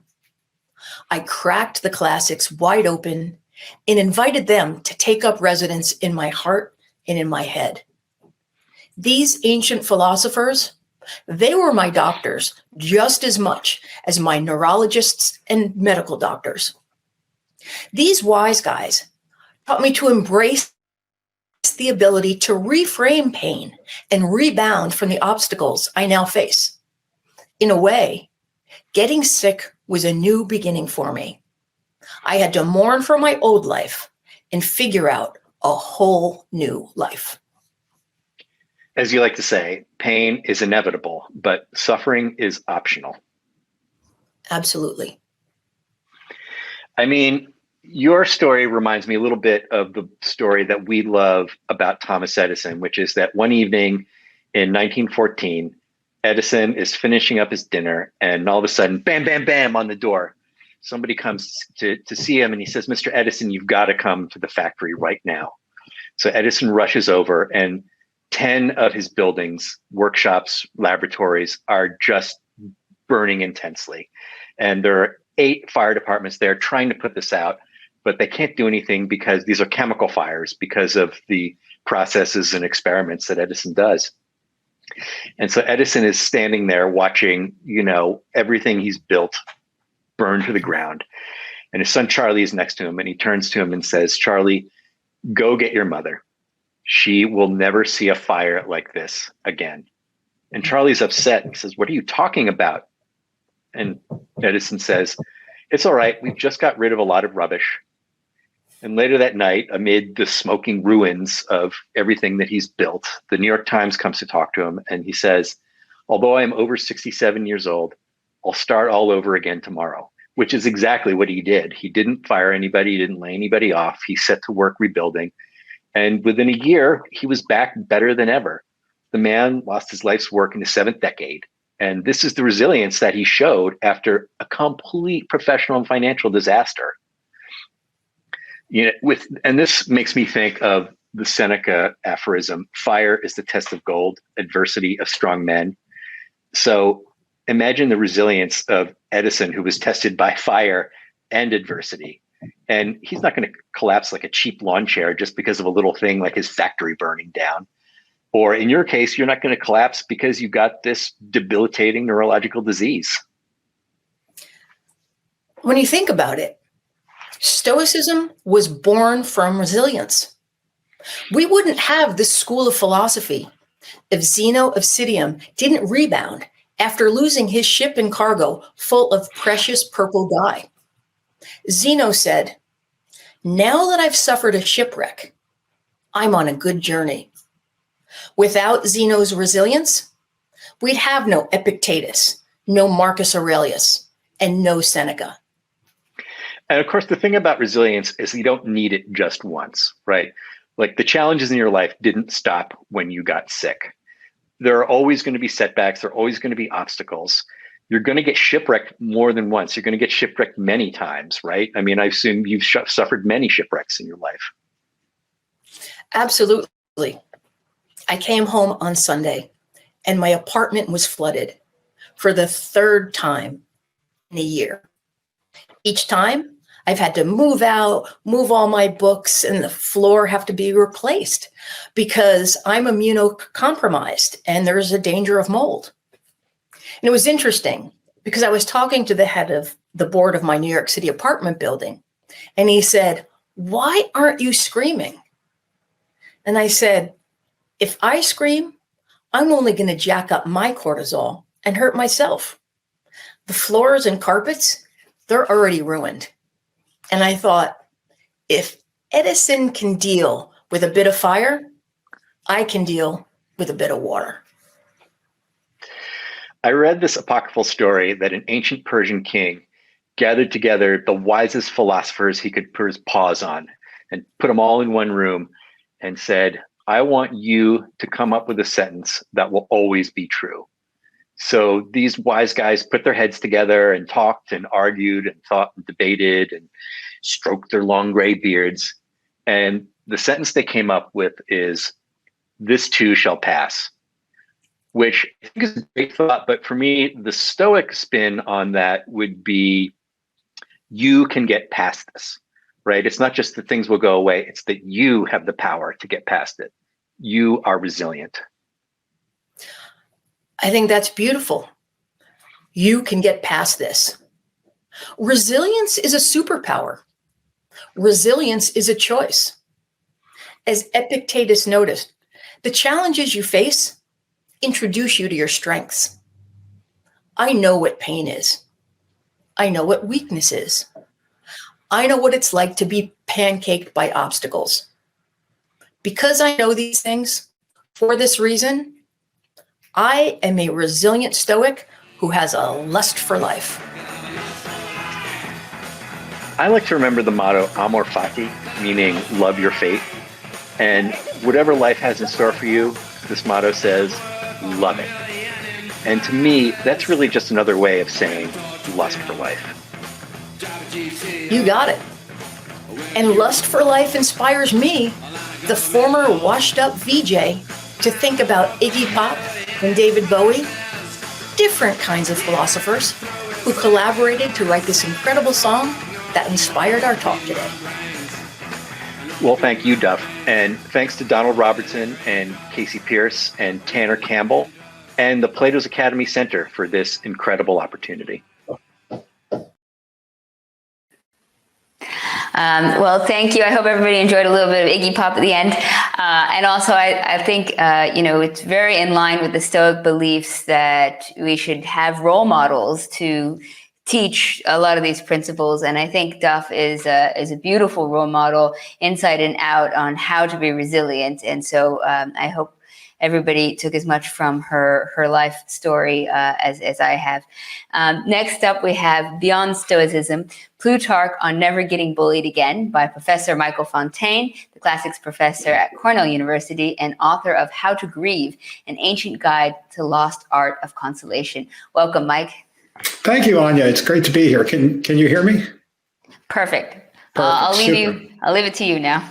Fantastic. I've got some slides to share with everybody. I'm going to try and do this. I like to do slides, a lot of them. Oh, whoops. It says, okay, now it wants me to upload a file. I'm not sure this is going to work. If I can't use them, I'll just talk. But no, you can use it, Mike. When you hit present, Yeah. Go ahead and hit share screen. There it is. Gotcha. Perfect. Yep. Okay. Okay. Okay. And, well, let me see if I can close this off. And here we go. Are you seeing the screen, my slides here, or no? Not as of yet, no. No. All right, let me try again. Okay. It doesn't want to let me do it. Let's try that. Oh boy. Okay. Can you riff for a second? I got to do some system preferences. I don't know if this is going to work. Sure. You're on a Mac, I assume. Yeah. Yeah, it's asking you for permissions. Yeah, Anya and I can riff a bit. Just let us know when you're ready. All right. I can riff on you. I'm going to be talking about Plutarch. We started hearing a little bit about Plutarch. Why does it not want to let me do this? It may require that you close the browser and come back after changing the setting. Mine typically makes me do that. Well, hang on. Let's see. While Mike's doing that, I can let everyone know that Mike's actually written a broad range of books that really show his versatility in dealing with the classics. So we have The Lost Art of Consolation, but he's also written How to Drink, which is a really interesting one, and How to Tell a Joke, just to say a few. So if you enjoy reading Michael Fontaine's style of literature, he's also, there was one about the pigs, if I recall, as well. There's quite a few. So just as a little anecdotal story, yesterday I got the pleasure of going to the Uffizi, and I saw many of Mike's books there in the bookstore afterwards, along with Richard Betts and several of the other Princeton University Press. So it's really an honor to get to speak to you guys in real life or online. Super, Anya. Thank you both. I'm ready to go if you're ready. Perfect. All right, let's take it away, folks. Here we go. That's me. We're going to talk about what I call beyond Stoicism. And I want to be careful. I don't mean that it's better than Stoicism. I mean reaching beyond the techniques. And I want to talk about resilience in the face of bullying. I have an amazing essay that I want to tell you about.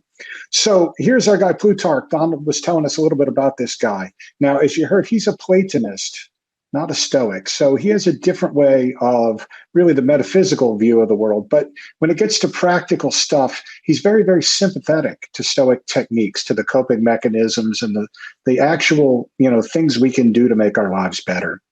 And the goal of this essay that I want to tell you about is how to become impervious to an emotion that we all feel. Plutarch gives a name to this emotion, dysopia. I've left it just in Greek. That's his word because it's clear that he's sort of making up a word too. I think I saw in the chat earlier, a lot of us agree that when talking about emotions and feelings is pretty tough anyway. But a lot of times if we can come up with a word that captures a feeling, it gives us a common vocabulary. And once we know what we're talking about, we can agree on the terms, then we can deal with it. So this is it here. Just to give you a little peek at the Greek, it says peridysopias on this emotion, dysopia. What is it? So dysopia is the emotion you feel when you encounter this. Tell me in the chat how you feel when you see this. You're seeing it every day now. Everywhere you go, the gas station, restaurants, everything. You're given a screen. Do you want to add a tip? You're going to add $3 on to 442 and so on. So this is the feeling. Plutarch says dysopia is the feeling of being pressured. You feel pressured to do something, or as some people would put it, you feel bullied into doing something. But this is the huge thing right here, the second point. It's specifically the feeling of being pressured to say yes when it's in your power to say no. So it's not sort of like straitened circumstances or under duress where you don't have a choice. You do have a choice, but you feel pressure to say yes. That's why I love the theme of our talk here today, of our conference, right? Choose not to be harmed, right? The idea is that it's a choice to be harmed. I just thought it's sort of a historical curiosity, this idea of choice and being harmed. Plutarch's essay, which I guarantee almost nobody's ever heard of, went on in the Renaissance. It was rediscovered, and it inspired this essay called The Discourse on Voluntary Servitude, this idea that you're somehow willing to obey people. This essay in time inspired the principle of nonviolent resistance, Gandhi in particular, from Gandhi, the civil rights movements all around the entire world. So this forgotten essay goes a very long way to helping you understand how this works. So I want to make another distinction. So when we talk about bullies, this is what we call a schoolyard bully, right? This is where the other kid grabs you and raises a fist and says, if you don't give me something, I'm going to knock your teeth in. So Plutarch can't help you with that. That's what we call a schoolyard bully.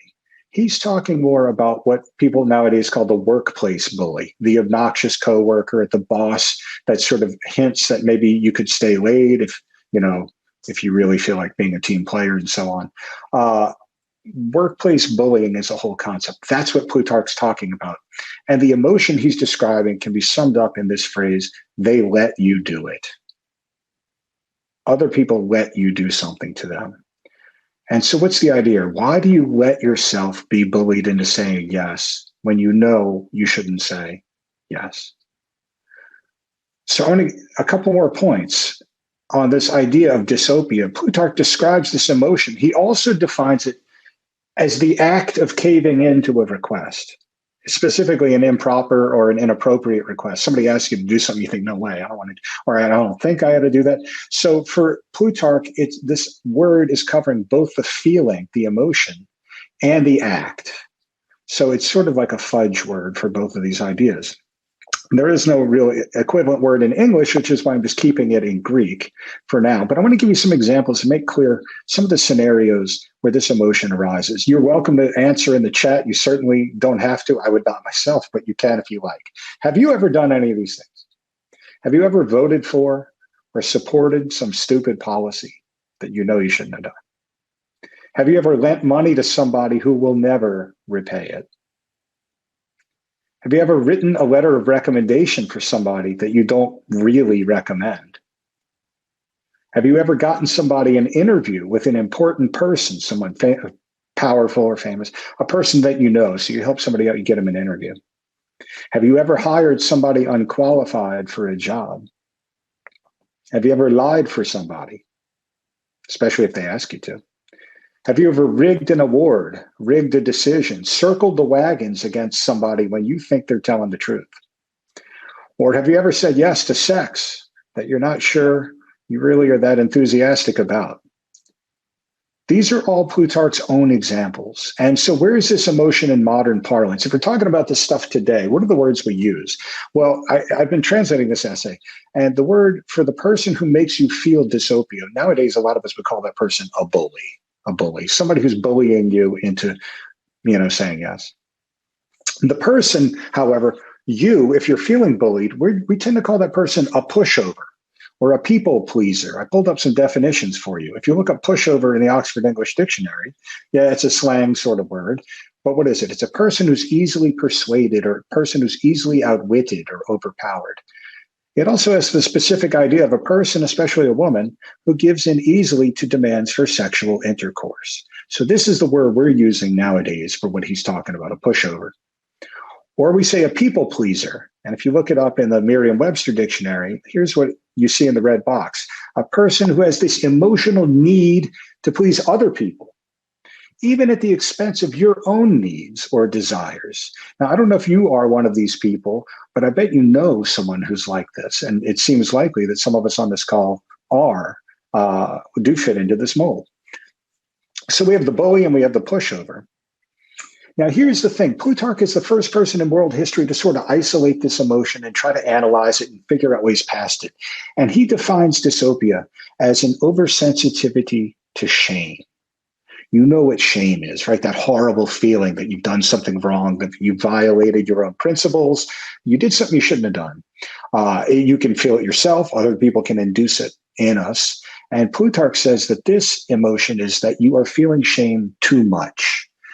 For those of you who are interested in the history of philosophy, it seems to be an idea that goes back to Aristotle, to the school that he had started called the Peripatos or the Peripatetics. That's not really relevant for what he says here, but it is kind of interesting. And so this dysopia is that feeling of shame is when you feel ashamed to say no to a request.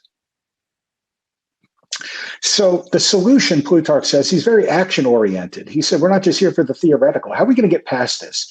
He says, we need to recalibrate our shameometer. He doesn't use that word, but you get the idea.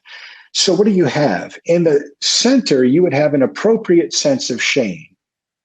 He says, at the moment, you're over on the right. You're a total pushover. You do anything anybody asks of you, even though it's costly or you know it's a mistake.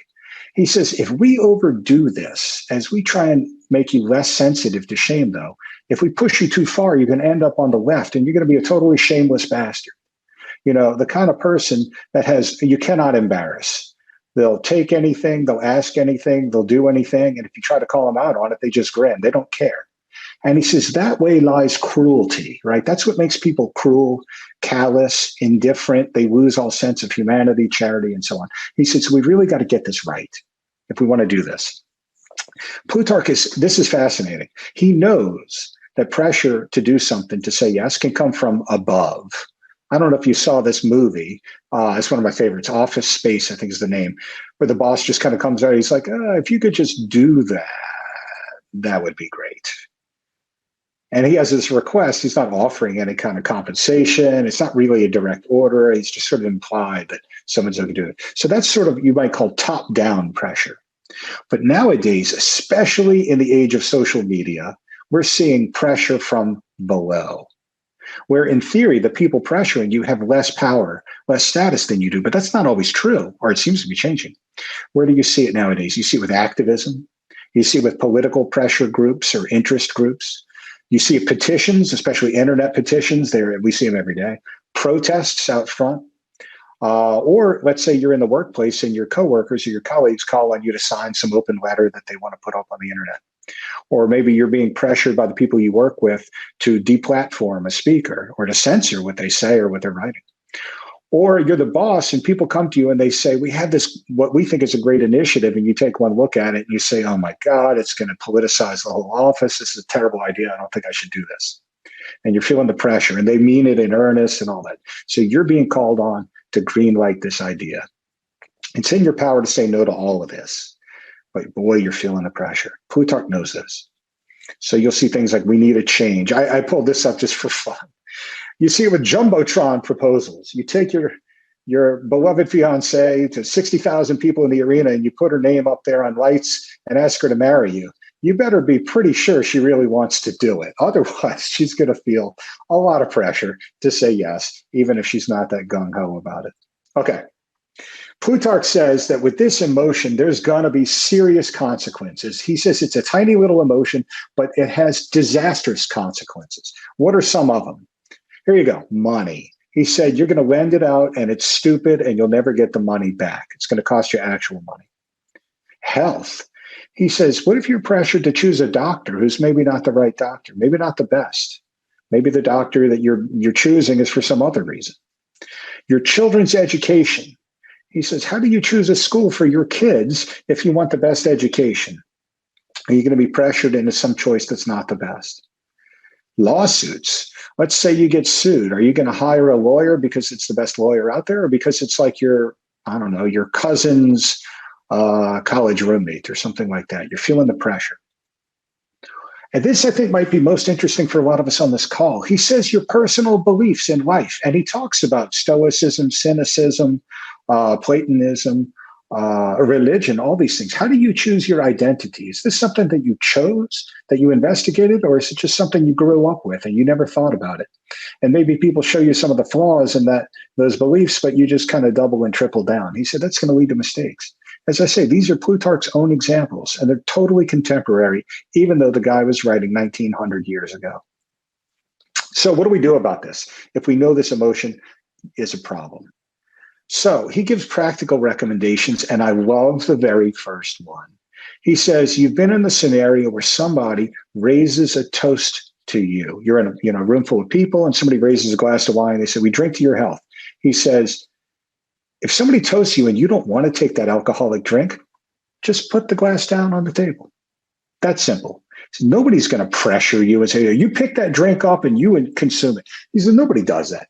So this is baby step number one, right? If somebody toasts you, just set it down. Number two, if somebody calls you chicken, just agree with them. I put some of these GIFs together, not because I'm a huge fan of pop culture, but because we can convey so much in a couple of words. So somebody says, you're a total coward. You're a little baby coward. And what do you say in response? You say, damn right I am. I'm not jumping off that bridge. You first. And he says, a lot of people can't actually do this. It's easy to goad people into doing things. But he says, gather the strength to just agree. Say, yeah, I'm a total chicken. What else? If you're trapped in conversation, this happened to all of us, right? Somebody's talking your ear off. You're like, oh my God, I can't stand this anymore. He says, boom, just break away. Just do it. Say, I gotta go. Thanks. Have a great day. Gotta go. So this is harder, right? This is harder than putting the glass down on the table, but he's giving us baby steps as we go. This one is huge. Withhold applause. He gives this a special section all of its own. What does he mean? Well, it's one thing not to give a standing ovation to some performance that you think is not that great. You do it in music calls, political rallies, whatever it's going to be. So I've got a couple of people here. They're just sort of sitting there. This actually is not the hardest scenario not to clap in. This is much harder. The boss comes out with some idiotic initiative. And what happened? You get all the hosannas. Everybody's standing up. Oh my God, it's fantastic, boss. Could you be the person to sit down at your desk and not applaud? That's the heat that we're talking about. Or here, social media. Do you feel pressured to like somebody else's idea or tweet or picture or whatever? Do you feel the need? Do you feel pressure to retweet it, to share it, all that? Plutarch would say, just don't. Just don't. What else? This is cool too. He says, practice saying no to irrelevant people. It took me a while to figure out what he meant. What he means are total strangers that you meet. Let's say you're out of town and you go into a grocery store. These people are wonderful people in their own lives, but they don't really mean that much to you. So practice saying no to them if they pressure you to say yes to something. And it'll be easier when you get closer to your own social circles. So I just pulled up this sort of silly Simpsons thing from a long time ago. You know, she's trying to get signatures and these guys come along and he just said, well, hello, I'm from out of town and yeah, I'm not going to be signing your petition. And from here, Plutarch says, when you do these baby steps, you can work your way up all the way to refusing requests for money. Now, this is going to sound familiar to a lot of us because we all know Epictetus, his famous lines in the Enchiridion, where he says, you know, if you want to learn what it's like to get rid of, to detach from something, you start with like a ceramic mug, a coffee cup, right? And if it breaks, you say, oh, that's just a coffee cup, big deal. But then when a child dies, which is like the most bracing thing in the universe, he says, you'll have gotten yourself used to the idea that there are things we just can't change. And it's this idea of working your way up. So it's a similar technique. He gives us a general rule. He says, in life, to get better at this, always choose the better option, even when there's really no difference. So is there really a difference between Coke and Pepsi? I mean, yeah, probably a little bit, but who cares, right? They're both, you know, soft drinks. He says, choose the one you like always, even when it makes no difference. After this, he gives us very briefly, he ends the essay with what he calls 10 useful reflections. I just thought I'd share them with you. And we heard this earlier. We started to hear it earlier. Donald was talking about Plutarch. Caving in exacerbates problems rather than solves them. And so this is the idea, you know, short-term versus long-term thinking, and that avoidance is not a very good coping mechanism. If you just say, well, I'll just say yes this one time, you know, I probably shouldn't, but, you know, this will make the problem go away. He says, total disaster, don't do that. He says, silence is a very effective practical answer to an improper request. If you're an introvert, this one's for you. You can say a lot by not saying anything at all. He says you can also quote famous quips and sayings of people who said no to different requests. I've been looking around. I can't find any good ones from modern era, but he gives us a few from the ancient world. He has some stuff about letters of recommendation, but this is number 5, I think is really important. He says, with this emotion, the caving in, regret is instantaneous. He said, you don't regret this later. You regret it as you're clicking yes, as you're sharing the post, as you're replying yes to that email. He says, the regret is going to come immediately. So swallow your stupid false pride and get over that, because that regret will come. I just wanted to spend a second on a couple of these other ones. Now, if you get an improper request from below, if you're the boss and your staff comes to you and they have a request and you think it's improper or boneheaded or something like that, you can use humor to deflect it and try and keep the peace. He gives some examples.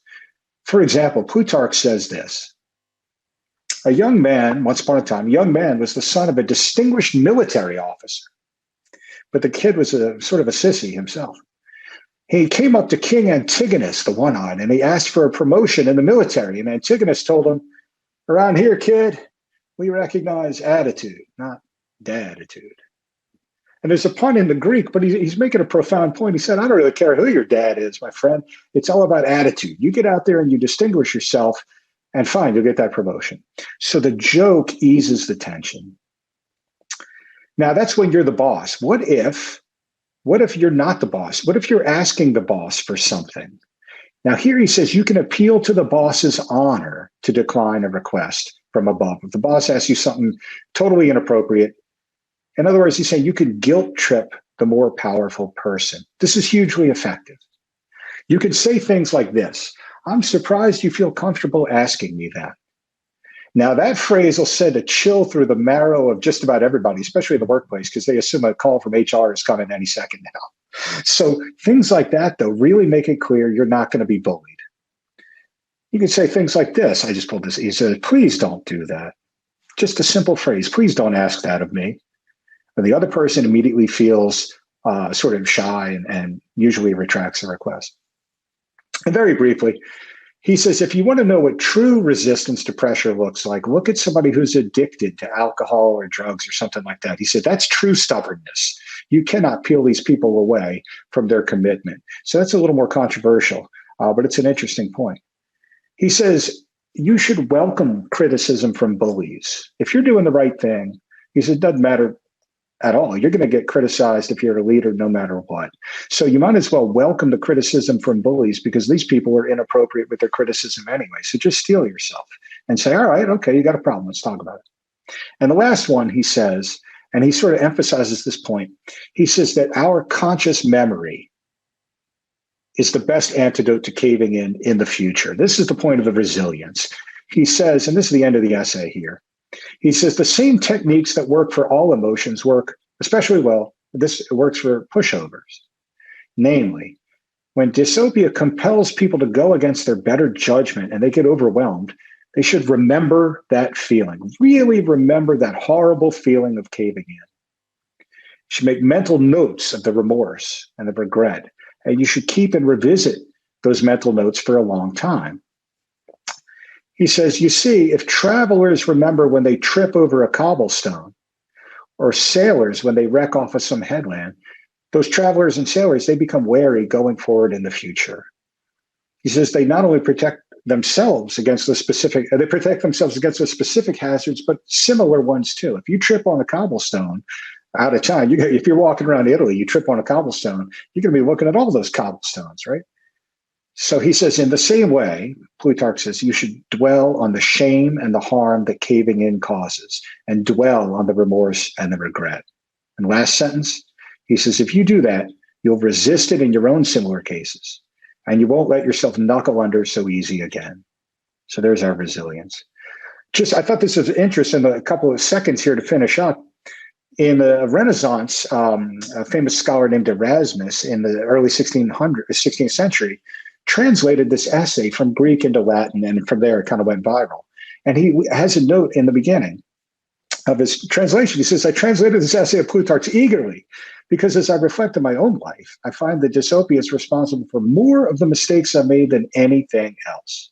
Nothing has turned out worse for me than all the times I've said yes against my better judgment, to my friends' importuning, my friends badgering me to say yes.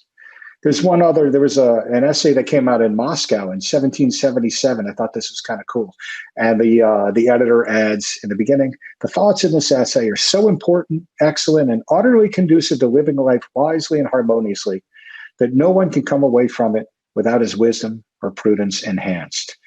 And he finishes. He says, Plutarch bequeathed to all posterity not advice, but oracles for getting one's life in order. So if you want to read this essay right now, I'm finishing a new translation right now. It'll be some time before it comes out, but you can read it in this, the Loeb edition of Plutarch, which is not online, but you can find it in bookstores or libraries, volume 7.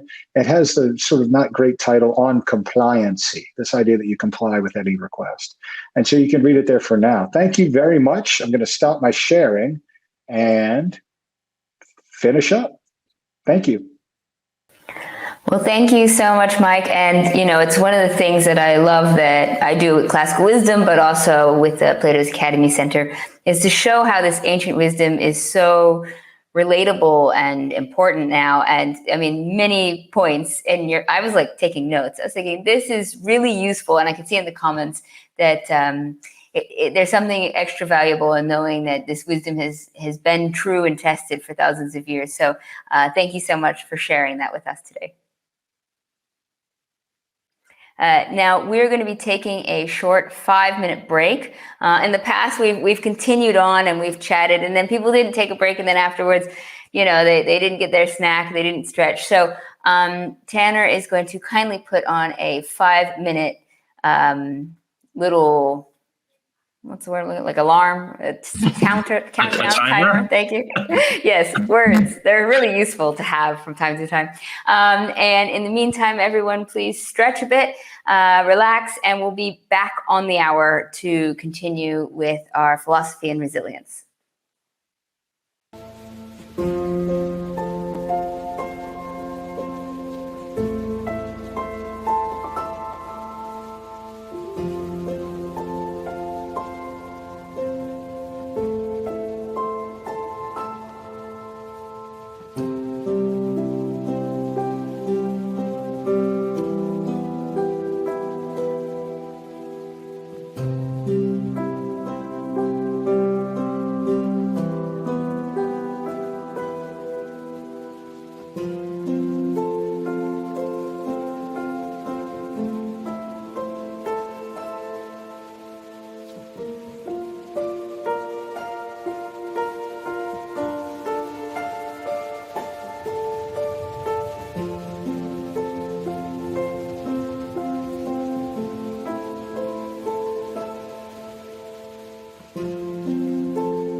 Can you guys hear me?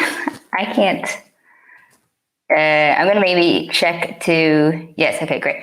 Okay, well, I'm going to introduce our next speaker then, The Meaning of Resilience, Professor William O. Stevens of Creighton University and author of Marcus Aurelius, A Guide for the Perplexed, translator of Bonhoeffer's The Ethics of the Stoic Epictetus.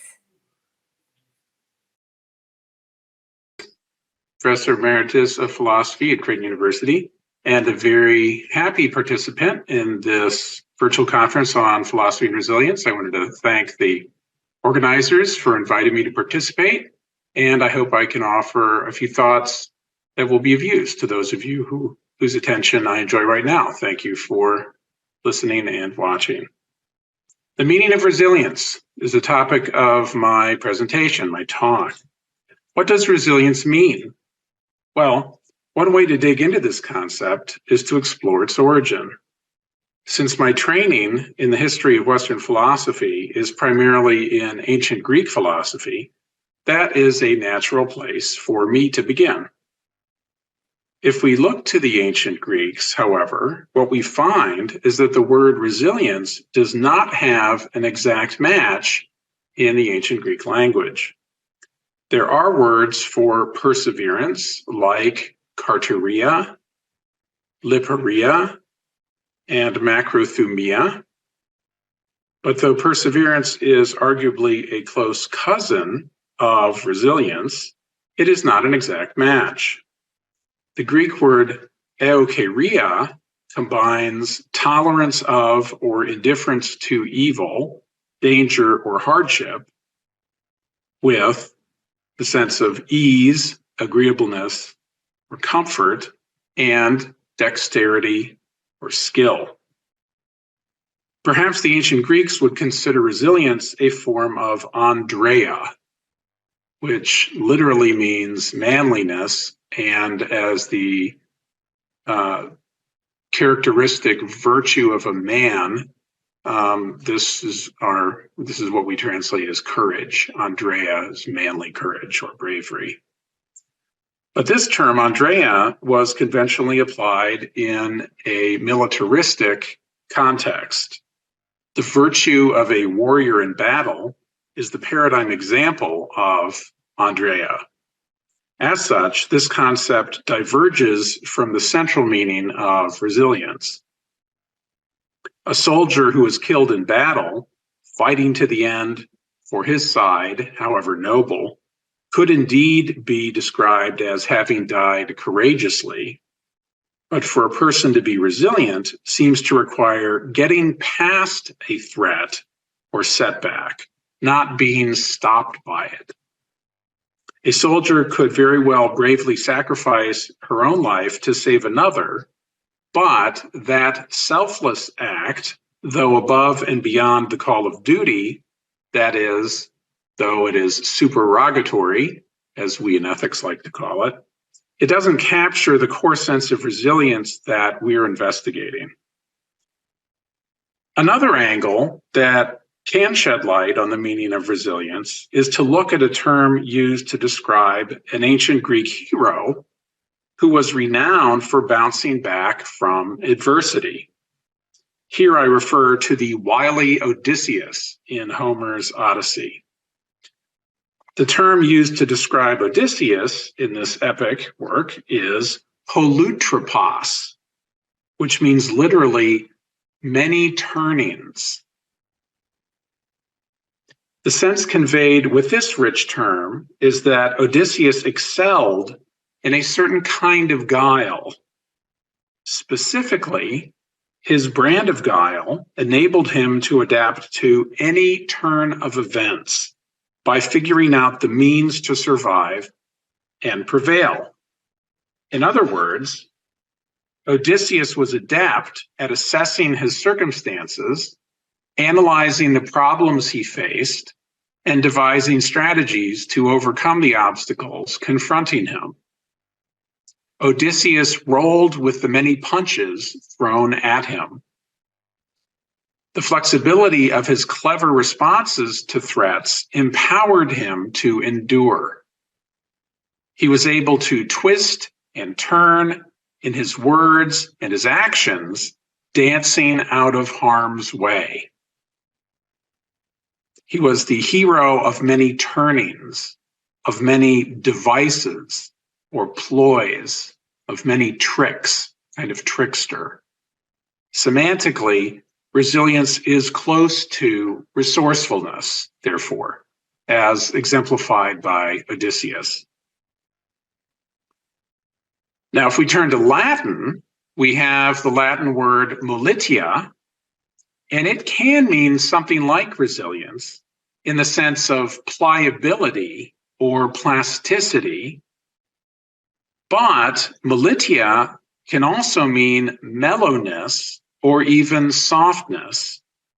And so it carries a decidedly pejorative connotation in that sense. Therefore, on strictly philological grounds, it appears that the term resilience was introduced into the English language in the early 17th century from the Latin verb resilire, meaning to rebound or recoil. The notion of rebounding bespeaks an entirely positive sense of flexibility that results in durability. In this sense, resilience connotes toughness and sturdiness. So, how can a person cultivate this trait of character? Well, the other presentations that you have heard at this conference will certainly have addressed this question in detail. I, however, would like to offer a rather different take on this topic. What I wish to suggest is that developing resilience is not a solitary endeavor. Indeed, developing resilience is far from a solo act. Let me let you in on a little secret about resilience. No one who is resilient became resilient on her own. Resilience is a skill learned from others. You are taught resilience by others, either directly, person to person, or indirectly by observing how resilient people cope with challenges, how they adapt to difficult circumstances, or how they manage hardships, injuries, and illnesses. We develop resilient habits through practice over time, sometimes through trial and error. Indeed, It is instructive to think of resilience as a characteristic of communities or as a collaborative practice passed down through cultures, even from generation to generation, family to family, community to community, over time. Groups of friends provide a support network that fosters resilient practices. Associations promote resilient mental techniques. Workplaces, at least good ones, train their employees to be problem solvers, to anticipate shifting conditions, and to devise mechanisms for adapting business models. And this often requires creativity and so-called thinking outside the box. Certainly it requires anticipation, right? Anticipation of future obstacles and challenges. This is of a piece then with the Stoic premeditatio, right? Anticipating bad things that could happen to you, and then thinking about what resources you have at your disposal that you can use to deal with and face and overcome these challenges, these difficulties. Now, it is true, of course, that we can also learn resilient thinking by reading wise philosophers who face their own challenges. These challenges include things like poverty, physical abuse, exploitation, and alienation. For the ancient Romans, this would also include exile, for example. Stories about Diogenes the Cynic inspire resilient thinking, for sure. The discourses in the handbook of Epictetus teach therapies for dealing with challenges of various kinds. And of the many texts authored by the ancient Roman Stoics, certainly Marcus Aurelius's Meditations is full of passages that express his exhortations to cultivate and practice what we think of as resilience.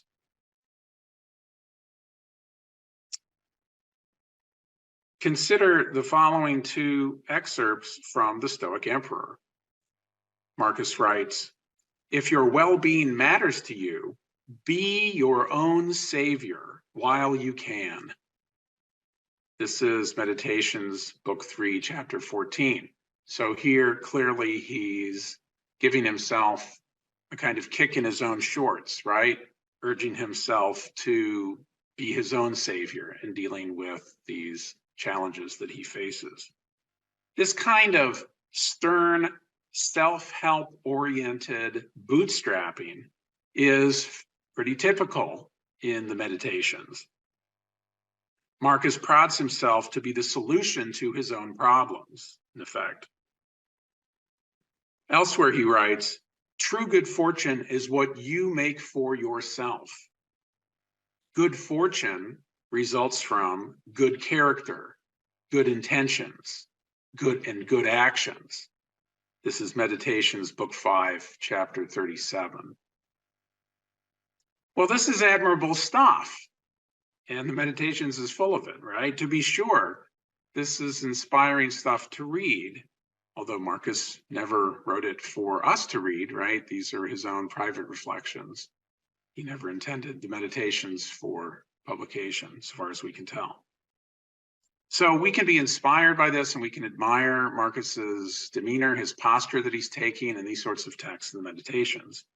Focusing on what is up to him and not worrying about what is not up to him is really basic Stoicism 101, isn't it? As learned from Epictetus's discourses and learned from Marcus's mentors who shared Epictetus's writings with him and taught him Stoicism. But I would like to shift focus now from these sorts of pearls of wisdom regarding personal resilience, that is, the resilience of an individual, to a broader notion of resilience. That is, I want to say a few things about the resilience of a group or community of people. Social resilience is what I want to talk about, that is. Social resilience requires sustained cooperation among people. both people who live in cities and people who live in rural communities need to cooperate in enacting measures to grow resilience to, for example, pandemics, something that we've all had to deal with, that communities and nations worldwide are recovering from, finally, after several years, with COVID-19, for example. We cannot be healthy as individuals unless we live in communities that foster and protect sound public health. But perhaps an even greater challenge requiring effective collective action is, of course, climate change. Societies have wrestled with devastating diseases for thousands of years, but anthropogenic global climate change is or perhaps I could say, the overarching challenge of our age, at least in this moment in human history. That's my opinion in any case. And I'm not alone in sharing that view. What might resilience in the face of climate change look like? What steps can we take, both collectively and as individuals, to mitigate the worst effects of climate change? Here, I would like to offer 7 suggestions for promoting resilience to the harms of climate change. Number 1, be engaged in your city and community. Through your words and your actions, as a consumer, pressure companies to be energy efficient, use renewable energy, and minimize waste. Consider both collective and individual actions. Center your actions in your strengths and passions, right? Each of us has our own set of strengths and passions and interests. So those should be the center of your efforts as you engage in a civic and a communal context. Understand that there is a disconnect between actions and impact. This is a very Stoic lesson. Actions are immediate and tangible. Impact is usually slow, gradual, and it is usually very difficult to even notice in the short term. So it's imperative that we not be discouraged, right? So to be engaged means not being discouraged. It means don't give up trying. Learn to be savvy about the politics of climate change. Beware the corporate anti-climate campaign. Register to vote and vote in every election, local, state, and federal. Support candidates who share your values, including the value of strengthening social and ecological resilience. Engage with your elected officials. Be a champion for climate planning in your community. Contribute your time and your talents to community groups. Support youth climate activism. Share your observations and experiences with others to develop climate solutions. Number 2, know what powers you and your home. Consider carefully where you make your home. Living close to where you work is highly desirable from an ecological perspective. Create a more energy efficient home. Electrify your home from cooktop to rooftop. If our utility companies switch to low carbon sources for generating electricity, then we all can reduce greenhouse gas emissions by running various systems with electricity instead of fossil fuels. Go solar. Install solar panels on your roof. Switch to a heat pump for heating and cooling your home. Heat pumps run on electricity instead of burning fossil fuels, and they are highly energy efficient. There are new government programs providing rebates and discounts for heat pumps and other fuel efficient mechanisms. So find out about them, apply for them, get them, take advantage of them. Heat pumps can save you a lot of money in the long run, right? So frugality is another virtue which goes hand in hand with this kind of ecological efficiency, energy efficiency. And be thoughtful about air conditioning, right? Air conditioning draws an enormous amount of power, and there are various ways of cooling your home while minimizing the use of air conditioning. Light your home with LEDs. Conserve water. We have lots of good reasons not to waste water, and conserving energy is one of them. It takes a lot of energy to clean water, pump it out to buildings, and pump the wastewater back to be cleaned again. That energy use leads to greenhouse gas emissions. So we should install low flow fixtures, including toilets, shower heads, faucet aerators, and dishwashers to conserve water. Clean your clothes efficiently so as to conserve water and electricity. Reduce waste and recycle.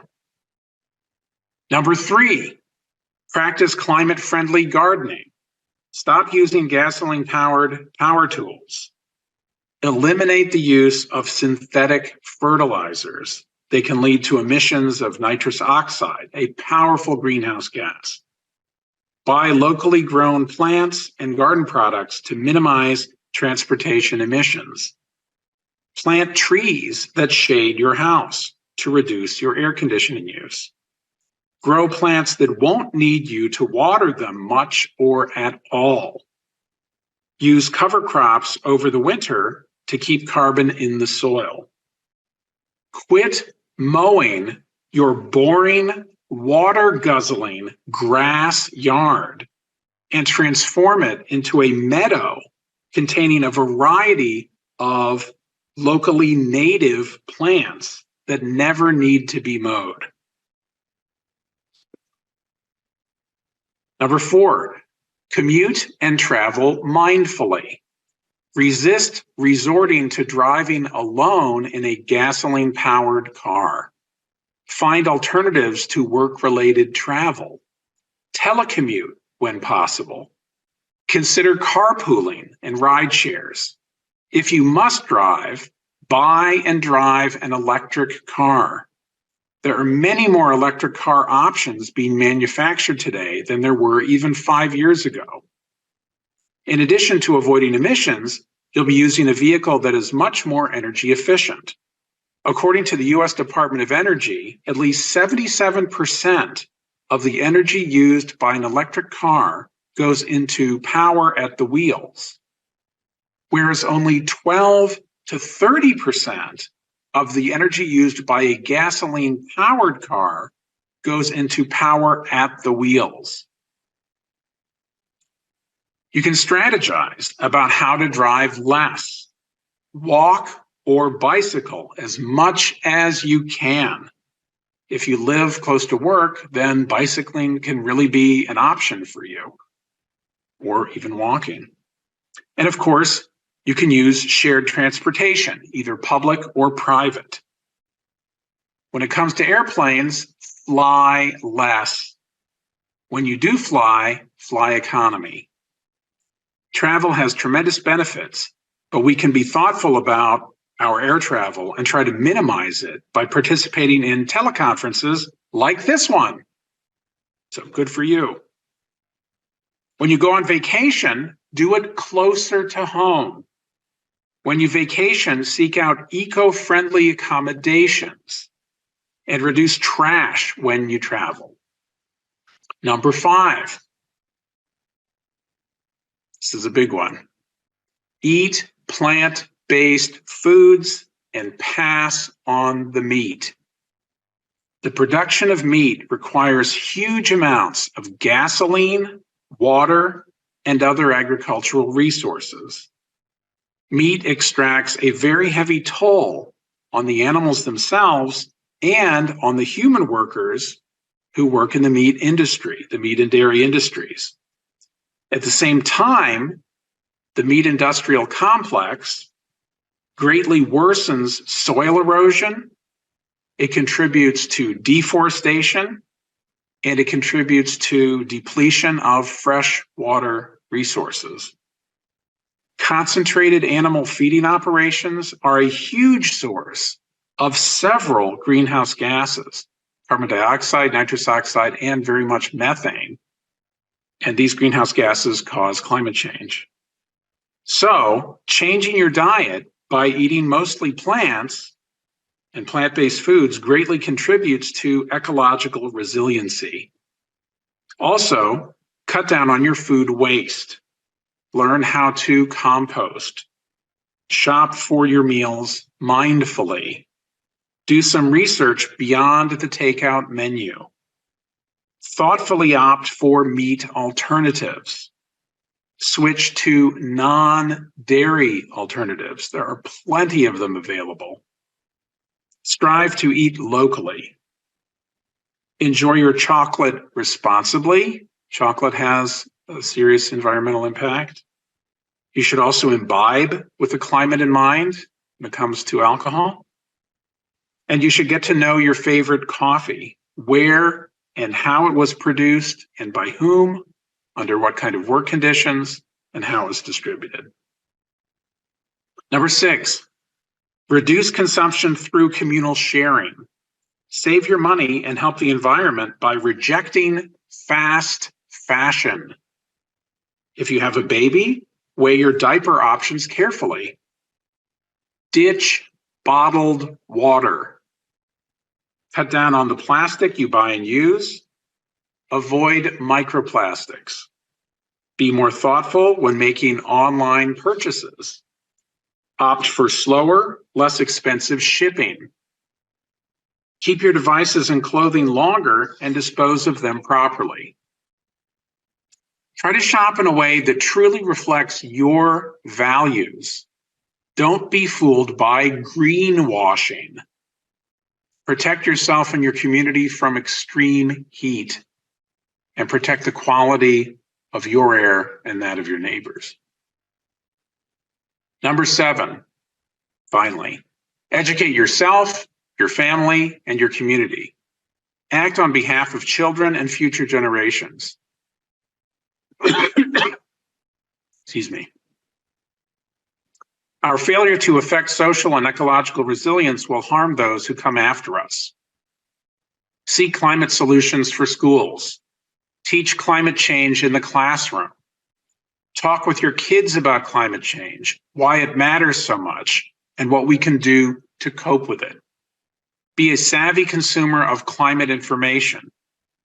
Track the state of the science. Look to local climate science leaders. Look to community leaders, and to the extent you can, become a leader yourself.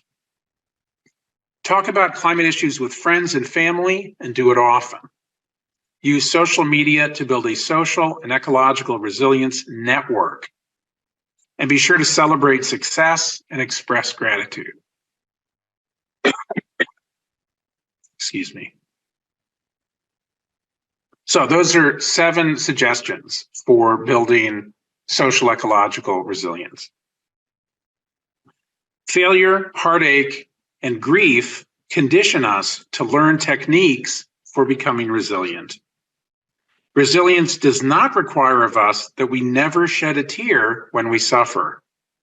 Rather, resilience is the challenge to carry on, adapt, and problem solve.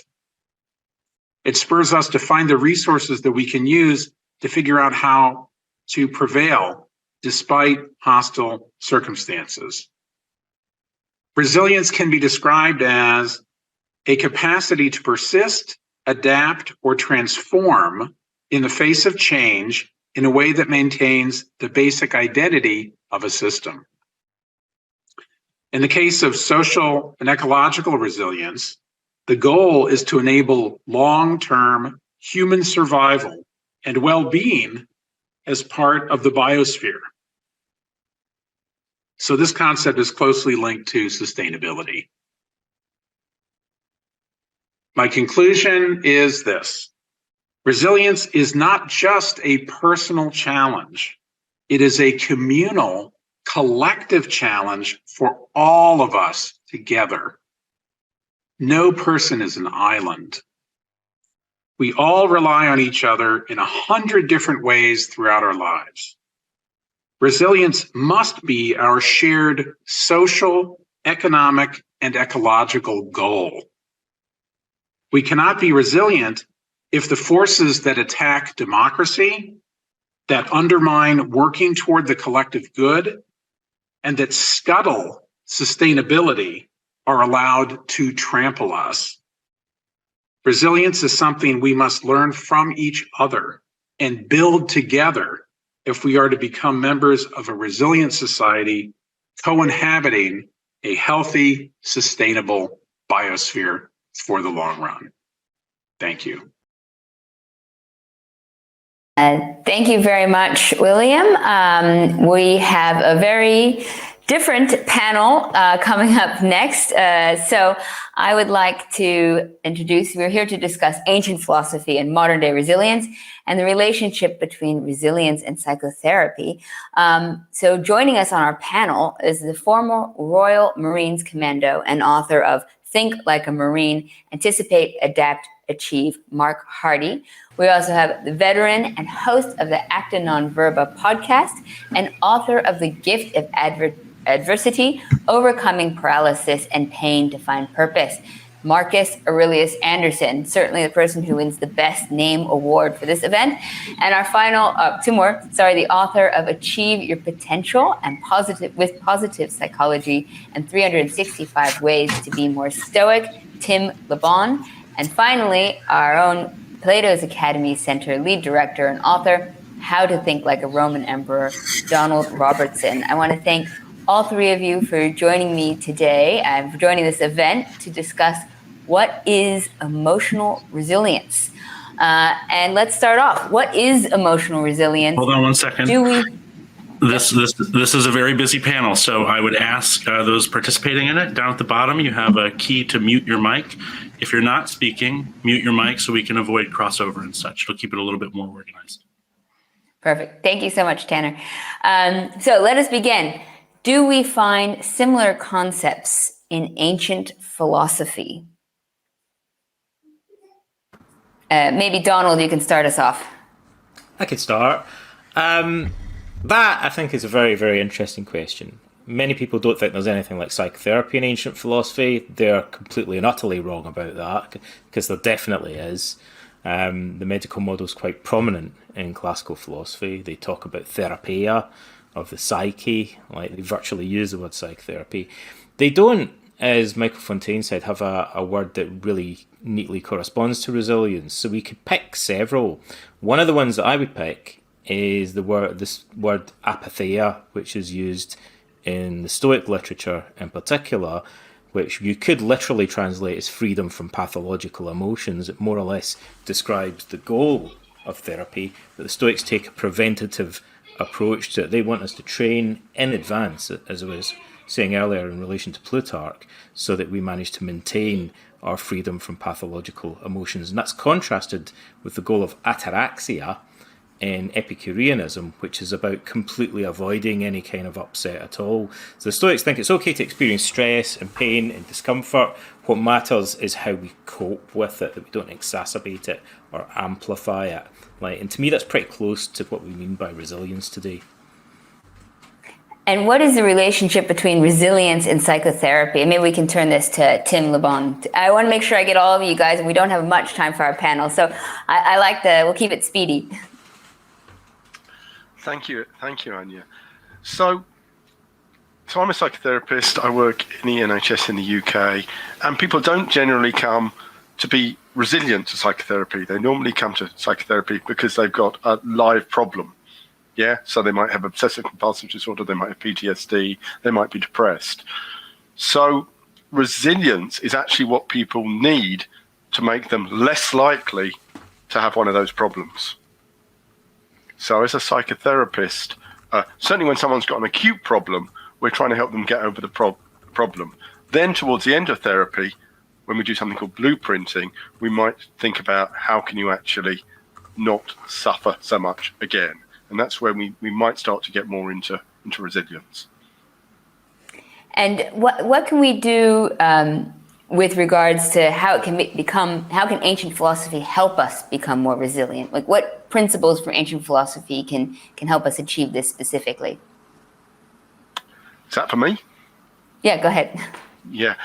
So, well, I'm going to be talking about that in a few minutes, and what I want to say is that there I'm going to be introducing the Stoic framework for resilience. And when I read that, I thought, oh my God, people will think I'm being so boastful there, because I have to emphasize that it's an acronym. And if we're looking at Stoic, without the capital letters, then it goes all the way back to Zeno of Citium. And I would certainly start with the dichotomy of control as emphasized by Epictetus, the idea about controlling the controllables. If someone's had a terrible adversity, supposing they've got a really serious health condition, then they can't, if they spend all their time railing against the fact that they developed that condition, it's not going to be particularly productive. Think about what they can control, which is their attitude and what they do. So that would be my number one tip from ancient philosophy for resilience. But I'm sure other people have got other things to add. Yeah, I mean, Marcus, Aurelius, if you have something you'd like to add, what do you think from ancient philosophy can help us become more resilient? And maybe also, what does modern self-help or self-improvement lack when it comes to building resilience? I'd like to start with that first and then backtrack into what everyone else is saying. So many times now we forget why resilience is important, or we have it spoken about, but we don't really know what it means. And this understanding of resilience is the more resilient that I can become, the more strength I can have, the greater my bandwidth to do anything else. So if I'm stronger financially, I can literally afford to help somebody else if I'm resilient financially. If I'm physically resilient, I'm able to help others if they've fallen down. Or with the emotional resilience, right? Having this capacity to be very strong to endure things quietly and stoically, so to speak. The understanding is that this is what we saw Marcus Aurelius doing whenever he would have one of his generals revolt against him. Whenever Epictetus's leg was broken, he just looked at it and said, I told you that was going to happen. This understanding even of Seneca of taking sort of what Nero was giving him, though it was unjust, he just took it the way it was and said, I'm not going to fight against or rail against this. This isn't going to help me. It's out of my dichotomy of control. Understanding what is the truth and being very honest about that is what allows us to understand the importance of being resilient, not just because I want to be stronger, but because literally the people around me will take cues from how to be resilient by my example.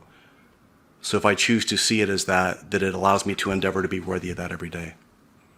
And I think that modeling, as we were saying before, like with regards to Duff, is so important. And when we see good role models, it's really great for us to be able to point that out and be like, this is a good example of how we can do this.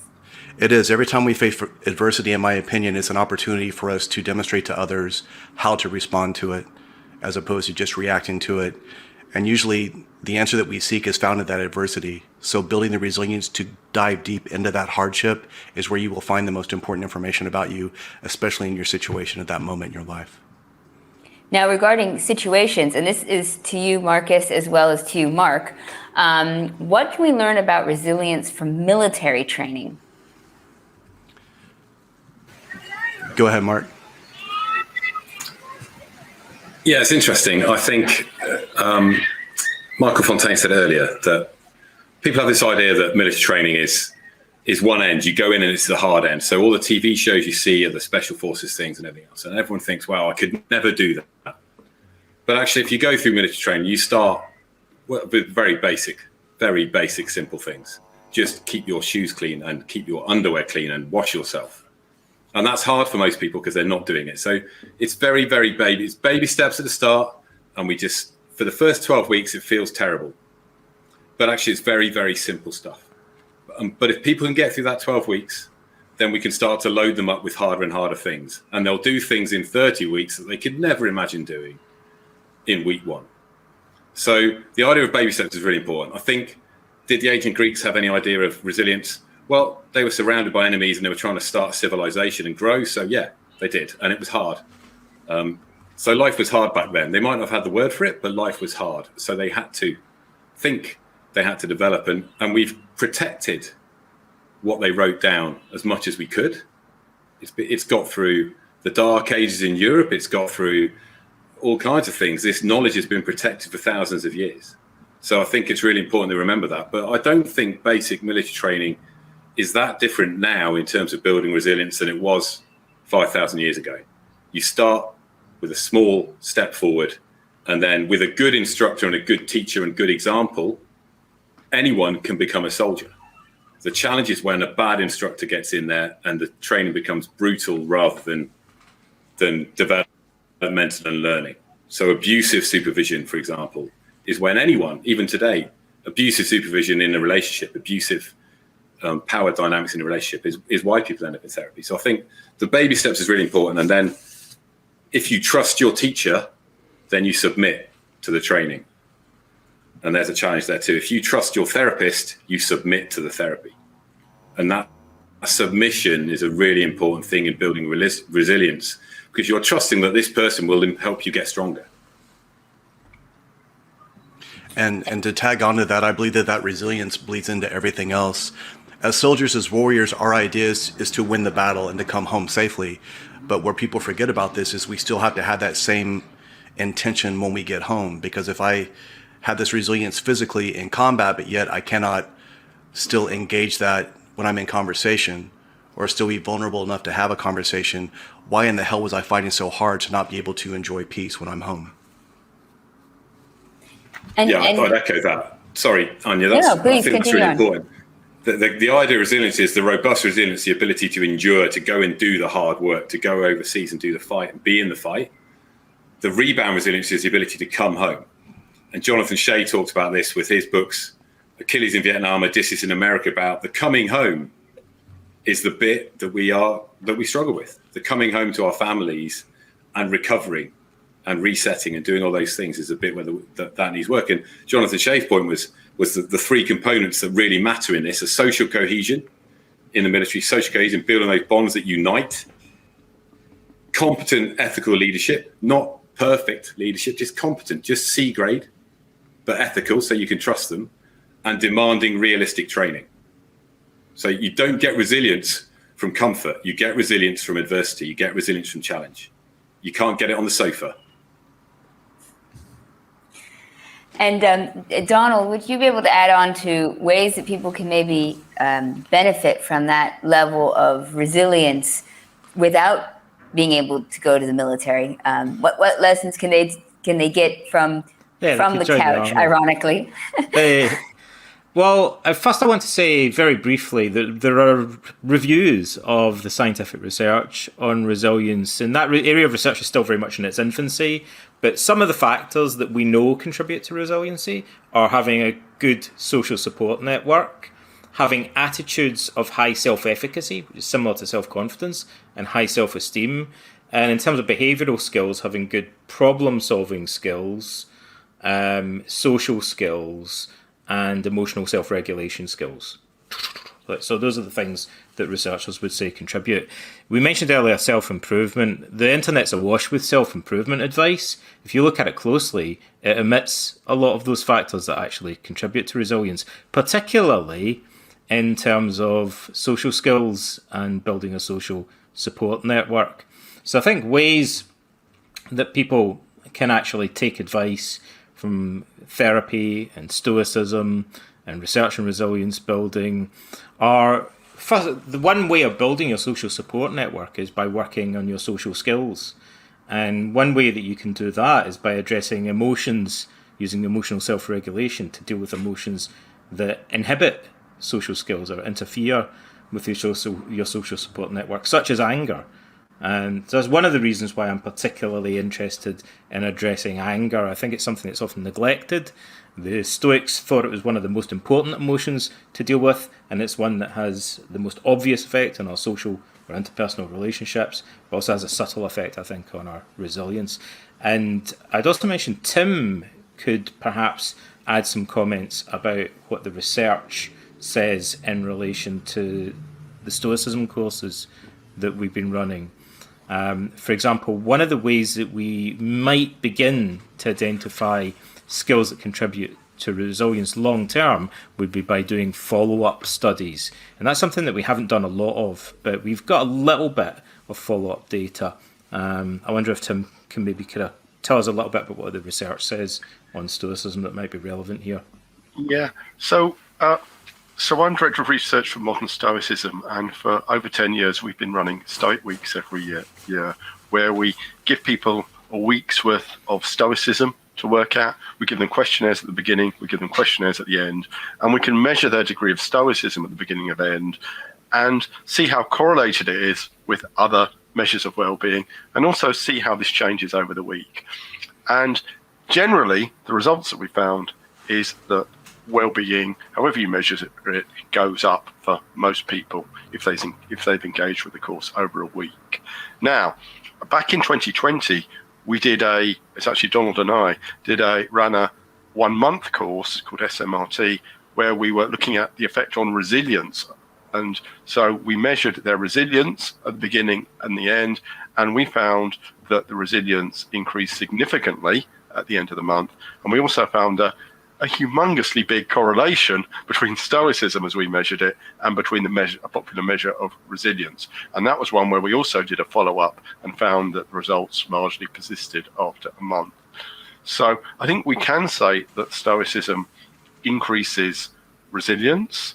I wanted to, if I can, say something about how to increase resilience and linking it with the idea of the Stoic challenge. So we don't necessarily have to be in the military or face a major adversity to be more resilient.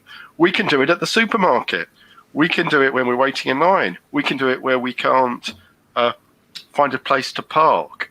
And as Donald said about anger, instead of getting angry, we can use that as a mini Stoic test or a Stoic opportunity, because we're probably going to be using the same skills that we're going to be using for much bigger tests in life.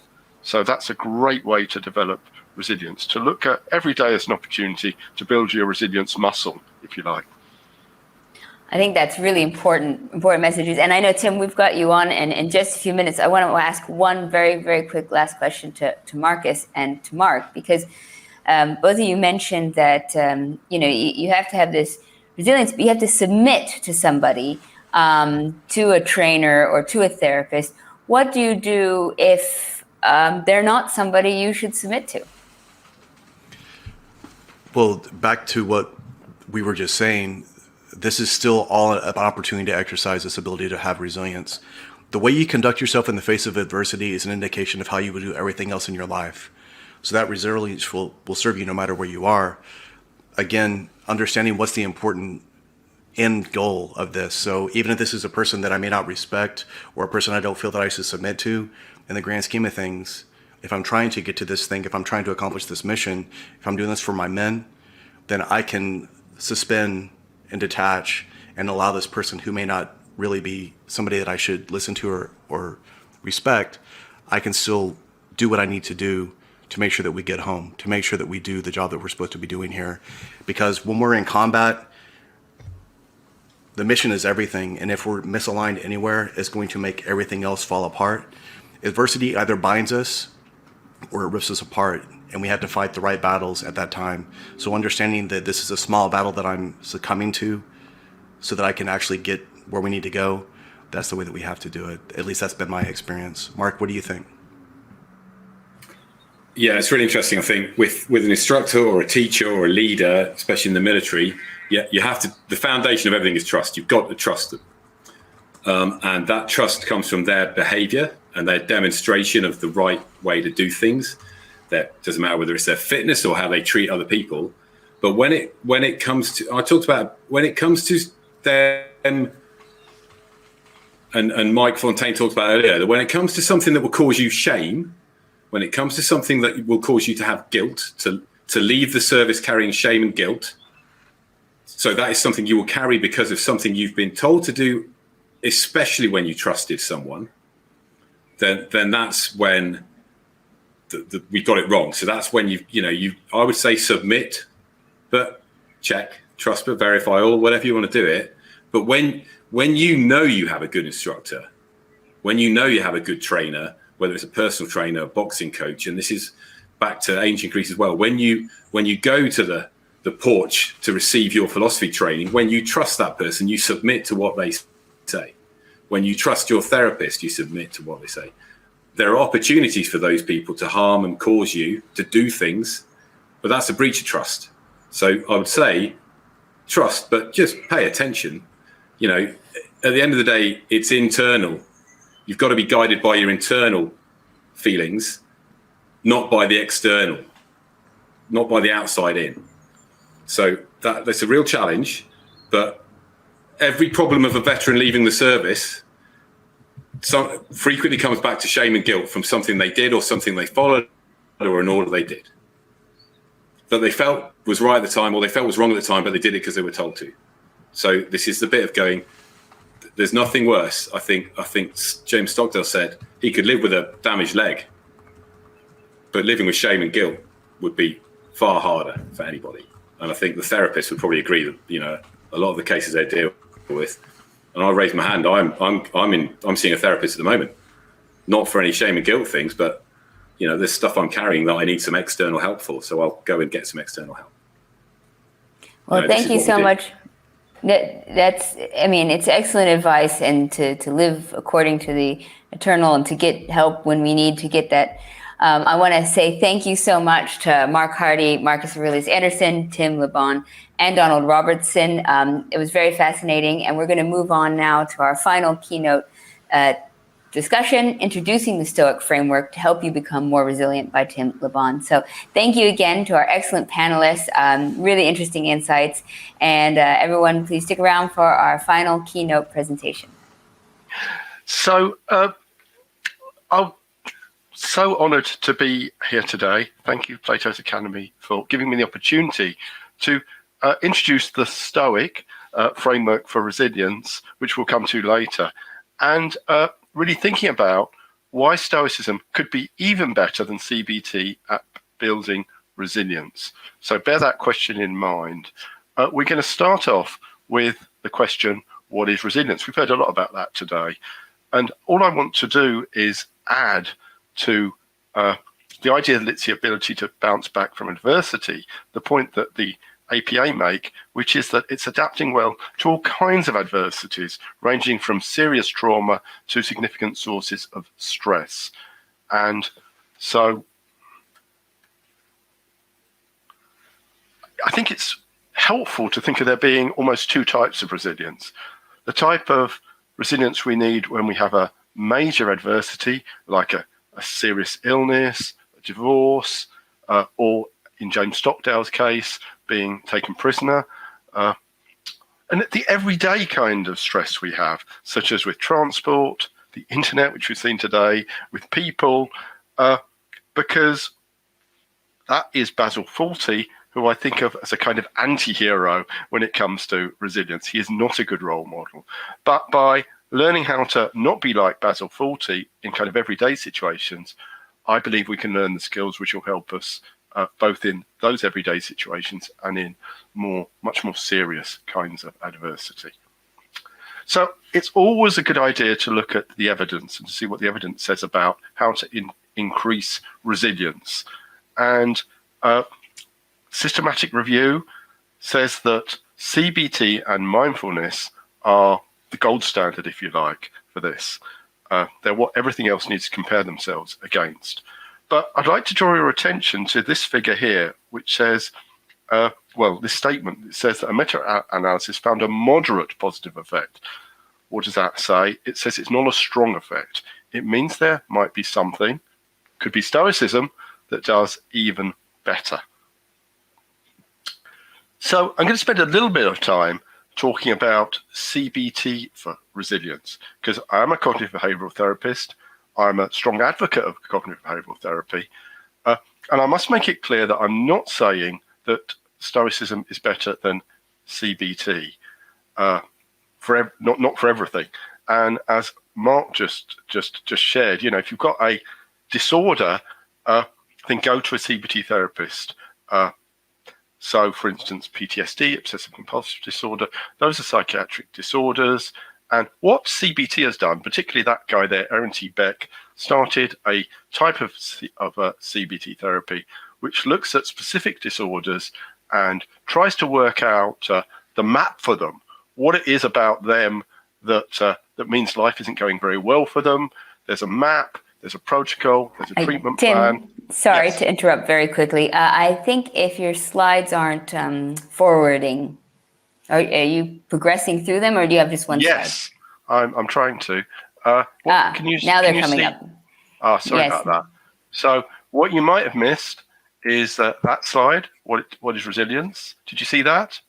No. No, we didn't see any of the slides except for the first one. Oh my goodness. So that was the what is resilience slide. That was the one about two types of resilience, and that is the evidence slide. So that's Aaron T. Beck, and I was talking about how his blend of CBT, which is the one that's been taken up in the NHS in England because there's so much evidence for it, is not something that I'm saying that we should get rid of and replace by Stoicism. Because if you've got a specific disorder, I think CBT is where the evidence lies. However, that not having resilience is not a psychiatric disorder, right? And so there isn't a CBT protocol to replace. So there is room for Stoicism to take that ground. So what I'm talking about here when I'm talking about CBT for Stoicism is kind of generic CBT, because there are lots of different CBTs, CBT for PTSD, CBT for OCD. But generic CBT does look a bit like Stoicism, but what I'm going to be arguing is that Stoicism might reach the part that other therapies might not reach.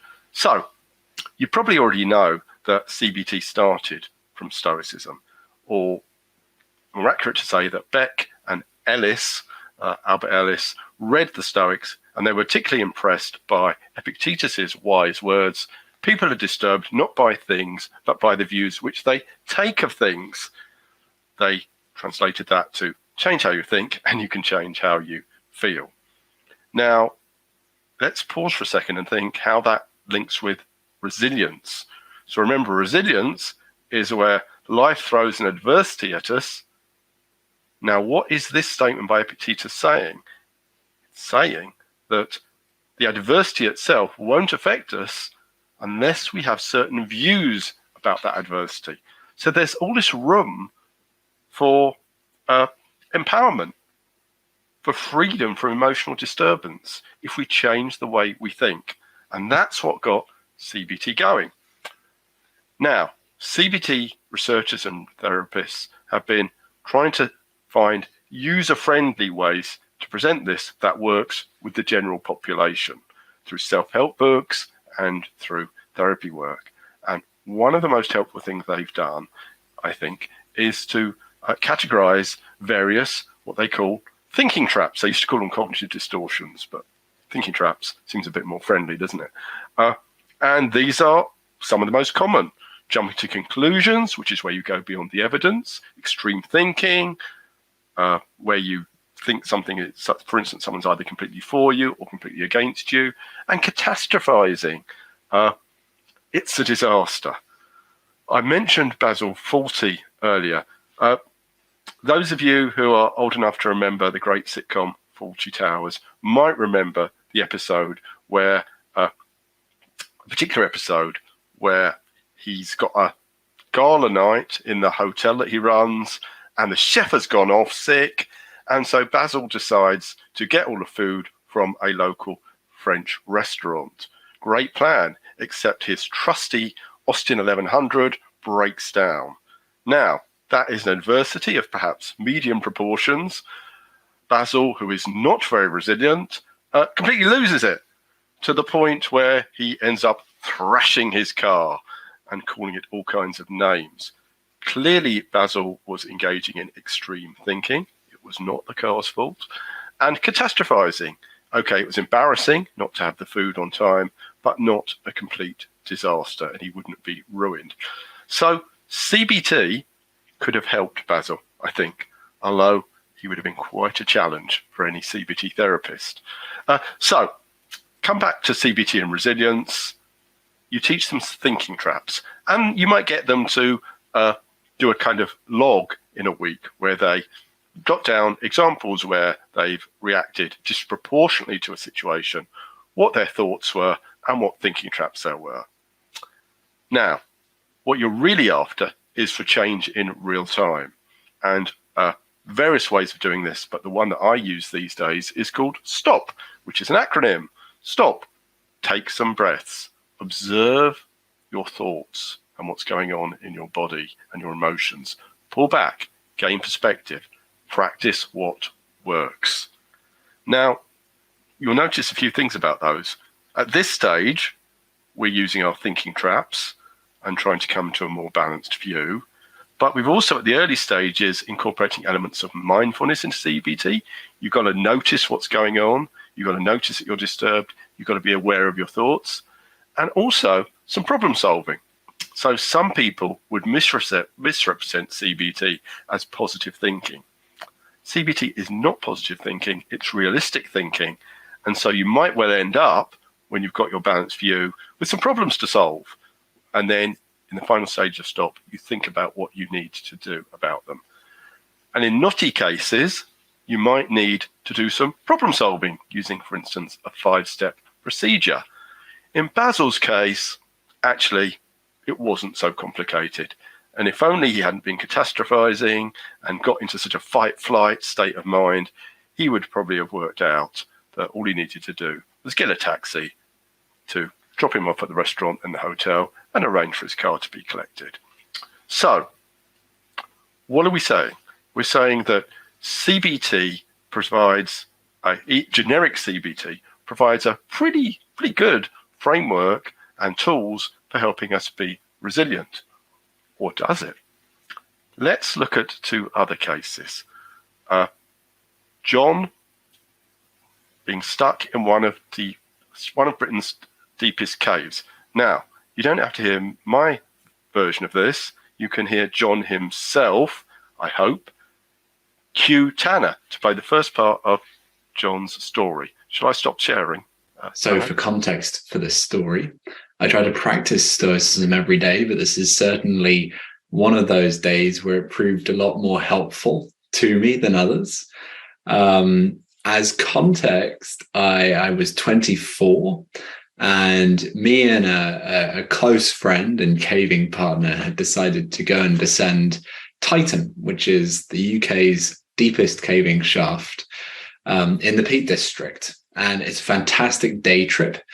You go about 200 meters down and then explore this streamway in the very heart of the Peak District. It's this incredible cavern, but quite strenuous. And it took us about 4 hours, I want to say, before we got tired and decided to climb back out.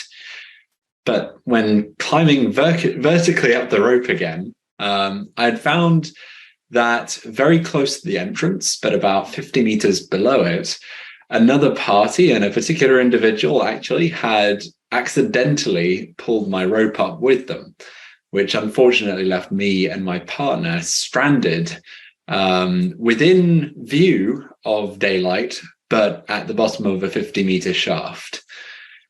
That basically left us with one option, which was to wait for rescue. We knew that it was coming, but we knew that it was going to be a long time because we'd set a call out with a really trusted friend that if we went back by midnight, that we wanted them to call for rescue, but that was still at least 12 hours away. Right. Thank you, John. Can you all see my screen now? Which asks now the question, could CBT help? And I think the answer is, well, let's think about it. Let's think about that STOP framework and the Stoic thinking traps. Well, actually, John wasn't really jumping to conclusions. He was going to be stuck in the cave for 12 hours. He wasn't really catastrophizing. He knew he would be rescued, but faced 12 hours hungry in the cold and damp. And he couldn't really problem solve his way out of it because there was no mobile phone signal. And I suspect that you or I, in that situation without Stoicism, would probably start to get very angry at the person who'd caused the problem. So I think that CBT could help somewhat, but Stoicism could maybe help more. So what I tried to do when researching 365 ways to be more Stoic was to not throw away my CBT knowledge, but to see how we could integrate it with Stoicism. And one way that I did that was to think of the kind of thinking traps that my clients present and that CBT knew about, and to augment the kind of ideas that CBT has with Stoicism. So there's four of the, what I think are the most common thinking traps, and on the left-hand side and on the right-hand side is the Stoic antidote. So I'm going to run through these, and we might even think about John's experience to see if it could have helped him more than CBT. So the first thinking trap is like jumping to conclusions in CBT. It's assuming things that we shouldn't. CBT tells us to challenge or to think about it from an empirical point of view. I think Stoicism adds some extra meat to that, if you like. So you're probably familiar with Ryan Holiday's book, The Obstacle is the Way. Now, one aspect of that is the idea that things might turn out well, even if we don't expect them to. We've already heard today of Zeno's fortunate storm, where Zeno, prosperous merchant, gets shipwrecked, loses all his material possessions, becomes a philosopher, found Stoicism, and the rest is history. You might say that it would be blind optimism to think that things will always turn out for the best. And that isn't entirely what Stoicism is saying here. I think what it's saying more is that every adversity can be reframed as an opportunity to develop our character, our opportunity to build our strength. So John, for instance, having, slight spoiler, got through his experience, can now draw on that an example of strength in his life. So Epictetus said, difficulties show people what they are. So that's number one, Stoic opportunities. Number two is blaming. Now, common sense would say, I hope that you'd agree, that it's really helpful to point the finger at others, or indeed at ourselves. Stoicism again goes beyond this with ideas about understanding and compassion. And the greatest, I think, quote for this, although there are many spread throughout Stoicism, the greatest, I think, is Marcus Aurelius, Meditations 2.1, probably my favorite quotation in the whole of Stoicism. Now, Marcus isn't there just saying that he's going to meet with all those kinds of people. He's not just being a grumpy old emperor. He's doing this as a pre-meditation adversity, so he can get himself in the right mindset to deal with them. And what does he say? He says it's a number of things. One is that people do this through ignorance, so we should pity them rather than condemn them. And he also says that, as in that picture there, we should all be together. People are our kin, the brotherhood or sisterhood of man, if you like, that we come in this world to work together. And the middle bit actually is all about the dichotomy of value, which we'll come on to in a minute. So the second antidote is not to blame, but to have understanding and compassion. The third thinking trap is catastrophizing. Again, common sense, shouldn't make mountains out of, that's a molehill, if you can see. Stoicism goes beyond this. It's the key idea of Stoicism, the dichotomy of value. You might have heard of it as a theory of preferable or preferred indifference. Key idea is not to overvalue external things. They have some value, but they don't make the difference between leading a good life or being happy and not. As Marcus Aurelius says, it can ruin your life only if it ruins your character. Now, why did the Stoics say this? This is a long story, and you might think it's to do with the idea that living virtue is instrumentally good, which certainly modern research supports the idea, for instance, that acts of kindness help others, but also help ourselves. Actually, for Stoics, it was more the idea that virtues are intrinsically good, that living a good life isn't about having lots of money or power, because you can have all of those things but not be happy. Whereas if you're courageous, just, self-controlled and wise, you're living up to your potential as a human being. They would say you're living according to nature, even if you haven't got the external goods. So would you agree that the more you buy into the dichotomy of value, the more you will see, as that diagram shows, that the virtues outweighs everything else, and so you won't catastrophize? There's John in his cave. He'll say, well, I'm uncomfortable, I'm hungry, but can't really harm me. Nothing can really harm me. And last, but by no means least, we have the dichotomy of control. The idea, oh, okay, so Canute is our anti-hero for the dichotomy of control, because Canute thought he could control the waves, whereas actually you can't. Stoics would say that actually most of us are a bit Canute-like all the time. We overestimate what we can control. Actually, all that we can control are our actions and our attitudes. Now, that doesn't mean we shouldn't try for external goods, but when we do, the archer is our role model. The Stoic archer who aims, takes careful aim, prepares themselves well, but then realizes that the outcome is not within their control.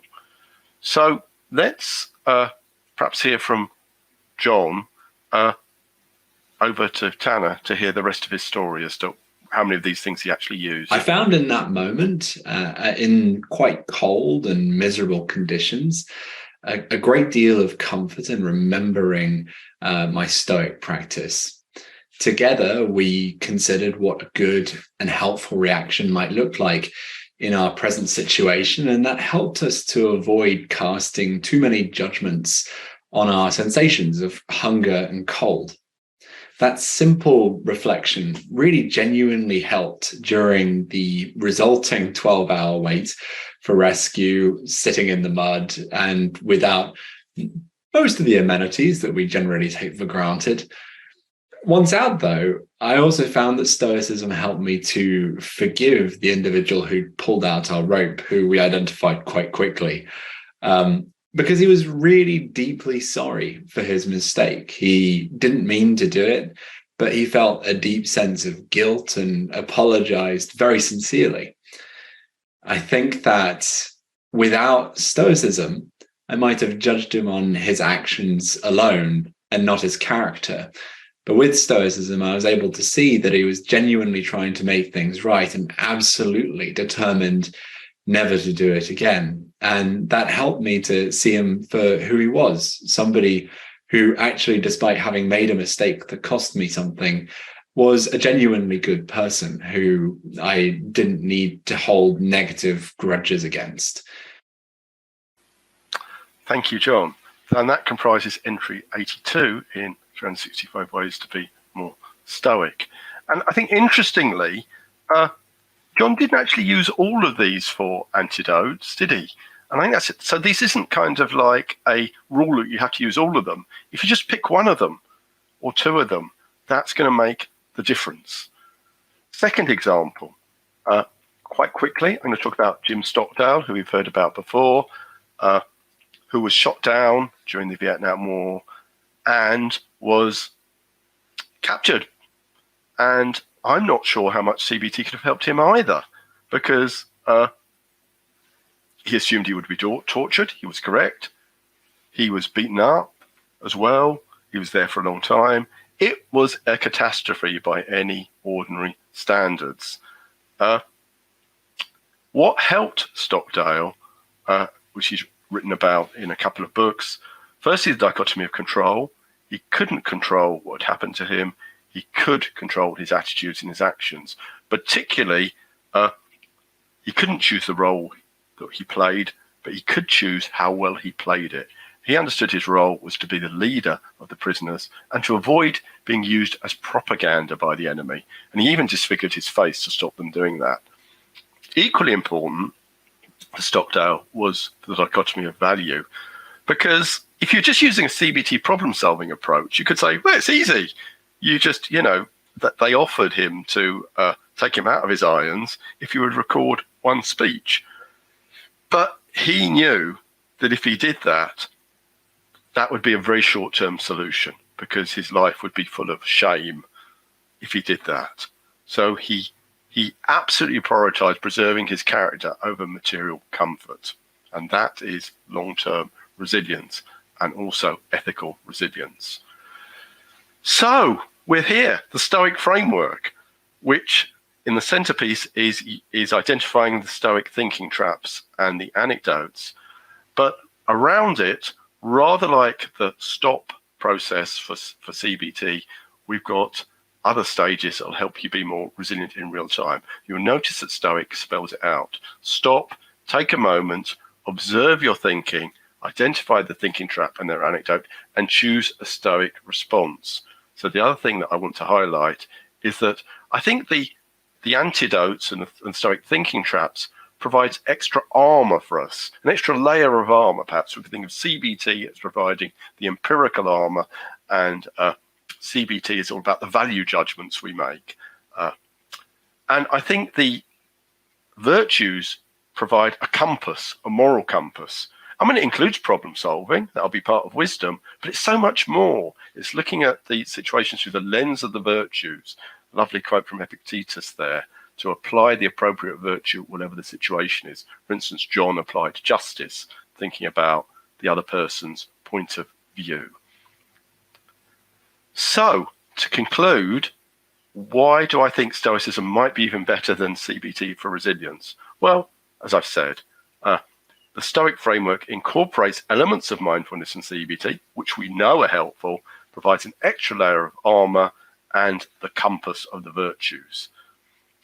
There are other reasons as well, which I'm going to mention very quickly. So there are other Stoic practices, like the premeditation of adversity, to think of possible adversities and how you can overcome them, like Marcus Aurelius did, and the view from above, where we think of our situation from the point of view of the universe and conclude that perhaps it doesn't matter that so much. It's another way of decatastrophizing. Another point, a really interesting point made persuasively by Donald Robertson, is that Stoicism may be more sticky than CBT. So people come to CBT, they've got an acute problem, and then they do their CBT. Hopefully they get better. Do they carry on doing their CBT? We'd like to think so, but maybe not. Whereas Stoicism is more a question of your identity. People believe in Stoicism. They're more likely to practice it. And of course, for resilience, where there isn't an acute problem necessarily, that's really important. We do have some evidence that Stoicism can be helpful for resilience, which I just mentioned in the panel. So I'm not going to go over those figures again.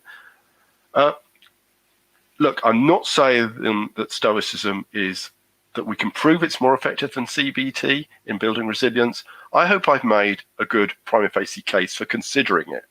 There are reasons to think that, particularly if people buy into Stoicism, that it will be more effective than CBT. People like John and Stockdale, for instance, I'm pretty convinced that Stoicism helped them more than CBT would have done. And to finish with, I'd like to end on an optimistic note. If we'd been doing this in 1990, and we're talking about mindfulness, we'd have said, well, you might have been thinking, well, there isn't much evidence. It's a little bit odd as an approach. Nowadays, it's there as one of the gold standards for resilience. Maybe with a similar focus on research, in maybe a couple of decades' time, we might be talking about Stoicism as an evidence-based approach to resilience, which might be on a par with those. To close, I'd like to thank you. Those are some ways to get in touch with me, if you like, and those are some of the people who I'd like to thank for this presentation and for the book, 365 Ways to Be More Stoic. Thank you all very much.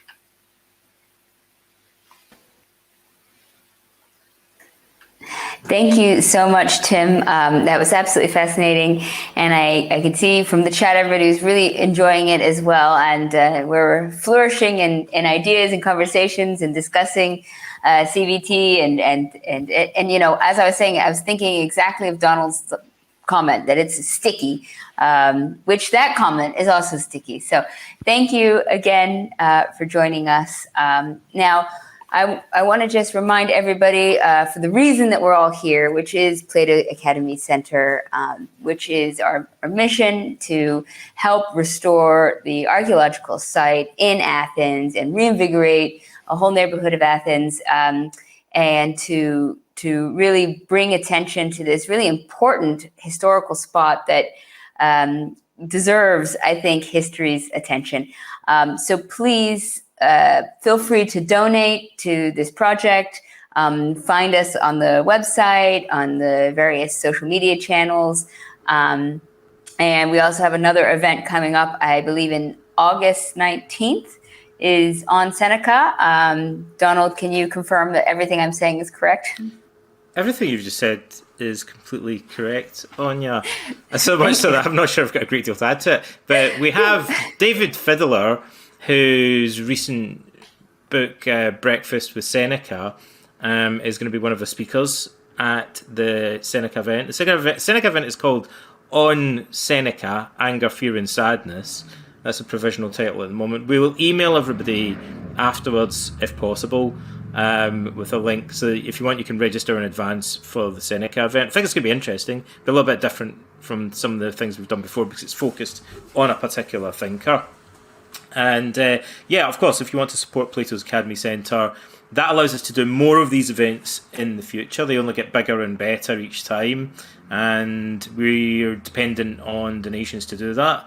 You've been very generous already, but if you want to donate, and you haven't done already, you can go to platosacademy.org, and there's big buttons for Viva Wallet and PayPal on the front page of the website that you can use.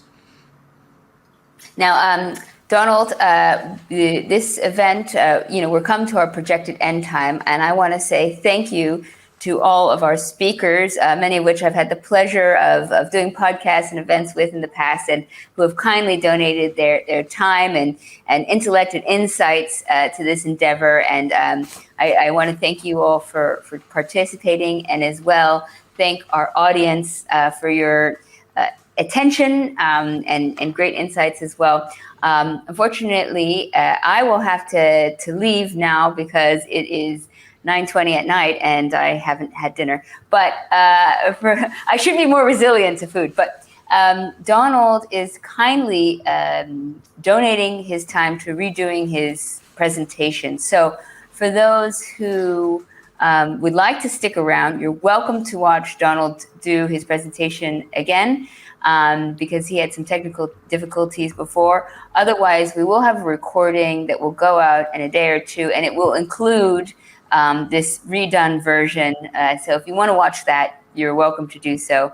And in the meantime, I will kindly bow out to the president and say thank you to everybody. Again, my name's Anya Leonard. I'm the founder and director of Classical Wisdom, another site dedicated to bringing ancient wisdom to modern minds. And we're all kind of in this together to help show the relevance and importance of the classics. So thank you again to everybody. And a special thank you to Tanner Campbell for all of your efforts for making this happen, as well as Casey Robertson, who has also been doing all the magic behind the scenes. So thank you guys. And I will pass you now on to Donald.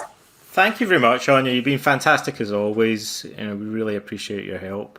And thank you again to Anya, who's left. And thanks to Casey for helping behind the scenes. Thank you, Tanner, for doing all the technical stuff and being patient with us and helping us weather the storm of minor technical glitches. Thanks to everybody for coming along live today, and to those of you who are watching the recording. If you want us to carry on doing this, then please consider throwing us a few bucks to help us cover the cost of the software and the admin and whatnot that we have to do. It's been good fun discussing this because it's one of my favourite subjects and it's close to home. Like ancient texts, if they can give you one idea, if you take one idea away today, that might actually help you cope with a tricky situation in your life, or that you might pass on to your kids or to your friends that would help them, then it would be worth $1 million.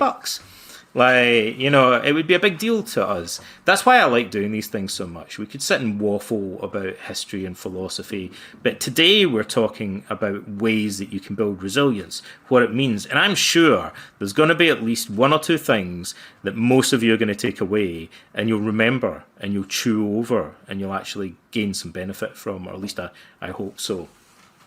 So, I'd like to draw today's proceedings to a close by thanking all of the other speakers that were with us, including our panelists, particularly Mark and Marcus Aurelius Anderson, who joined us at short notice.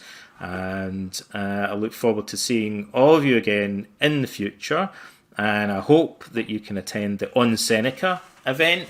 Maybe we'll get to look at how Seneca's On Tranquility compares to Plutarch's On Tranquility. You'll get a double dose perhaps, and we'll send out an email with that information shortly. Also, we'll be sending out a link possibly on Monday to the recording of this event. If you missed any bits of it, you can get a chance to replay it. So with that, I bid you farewell and goodbye.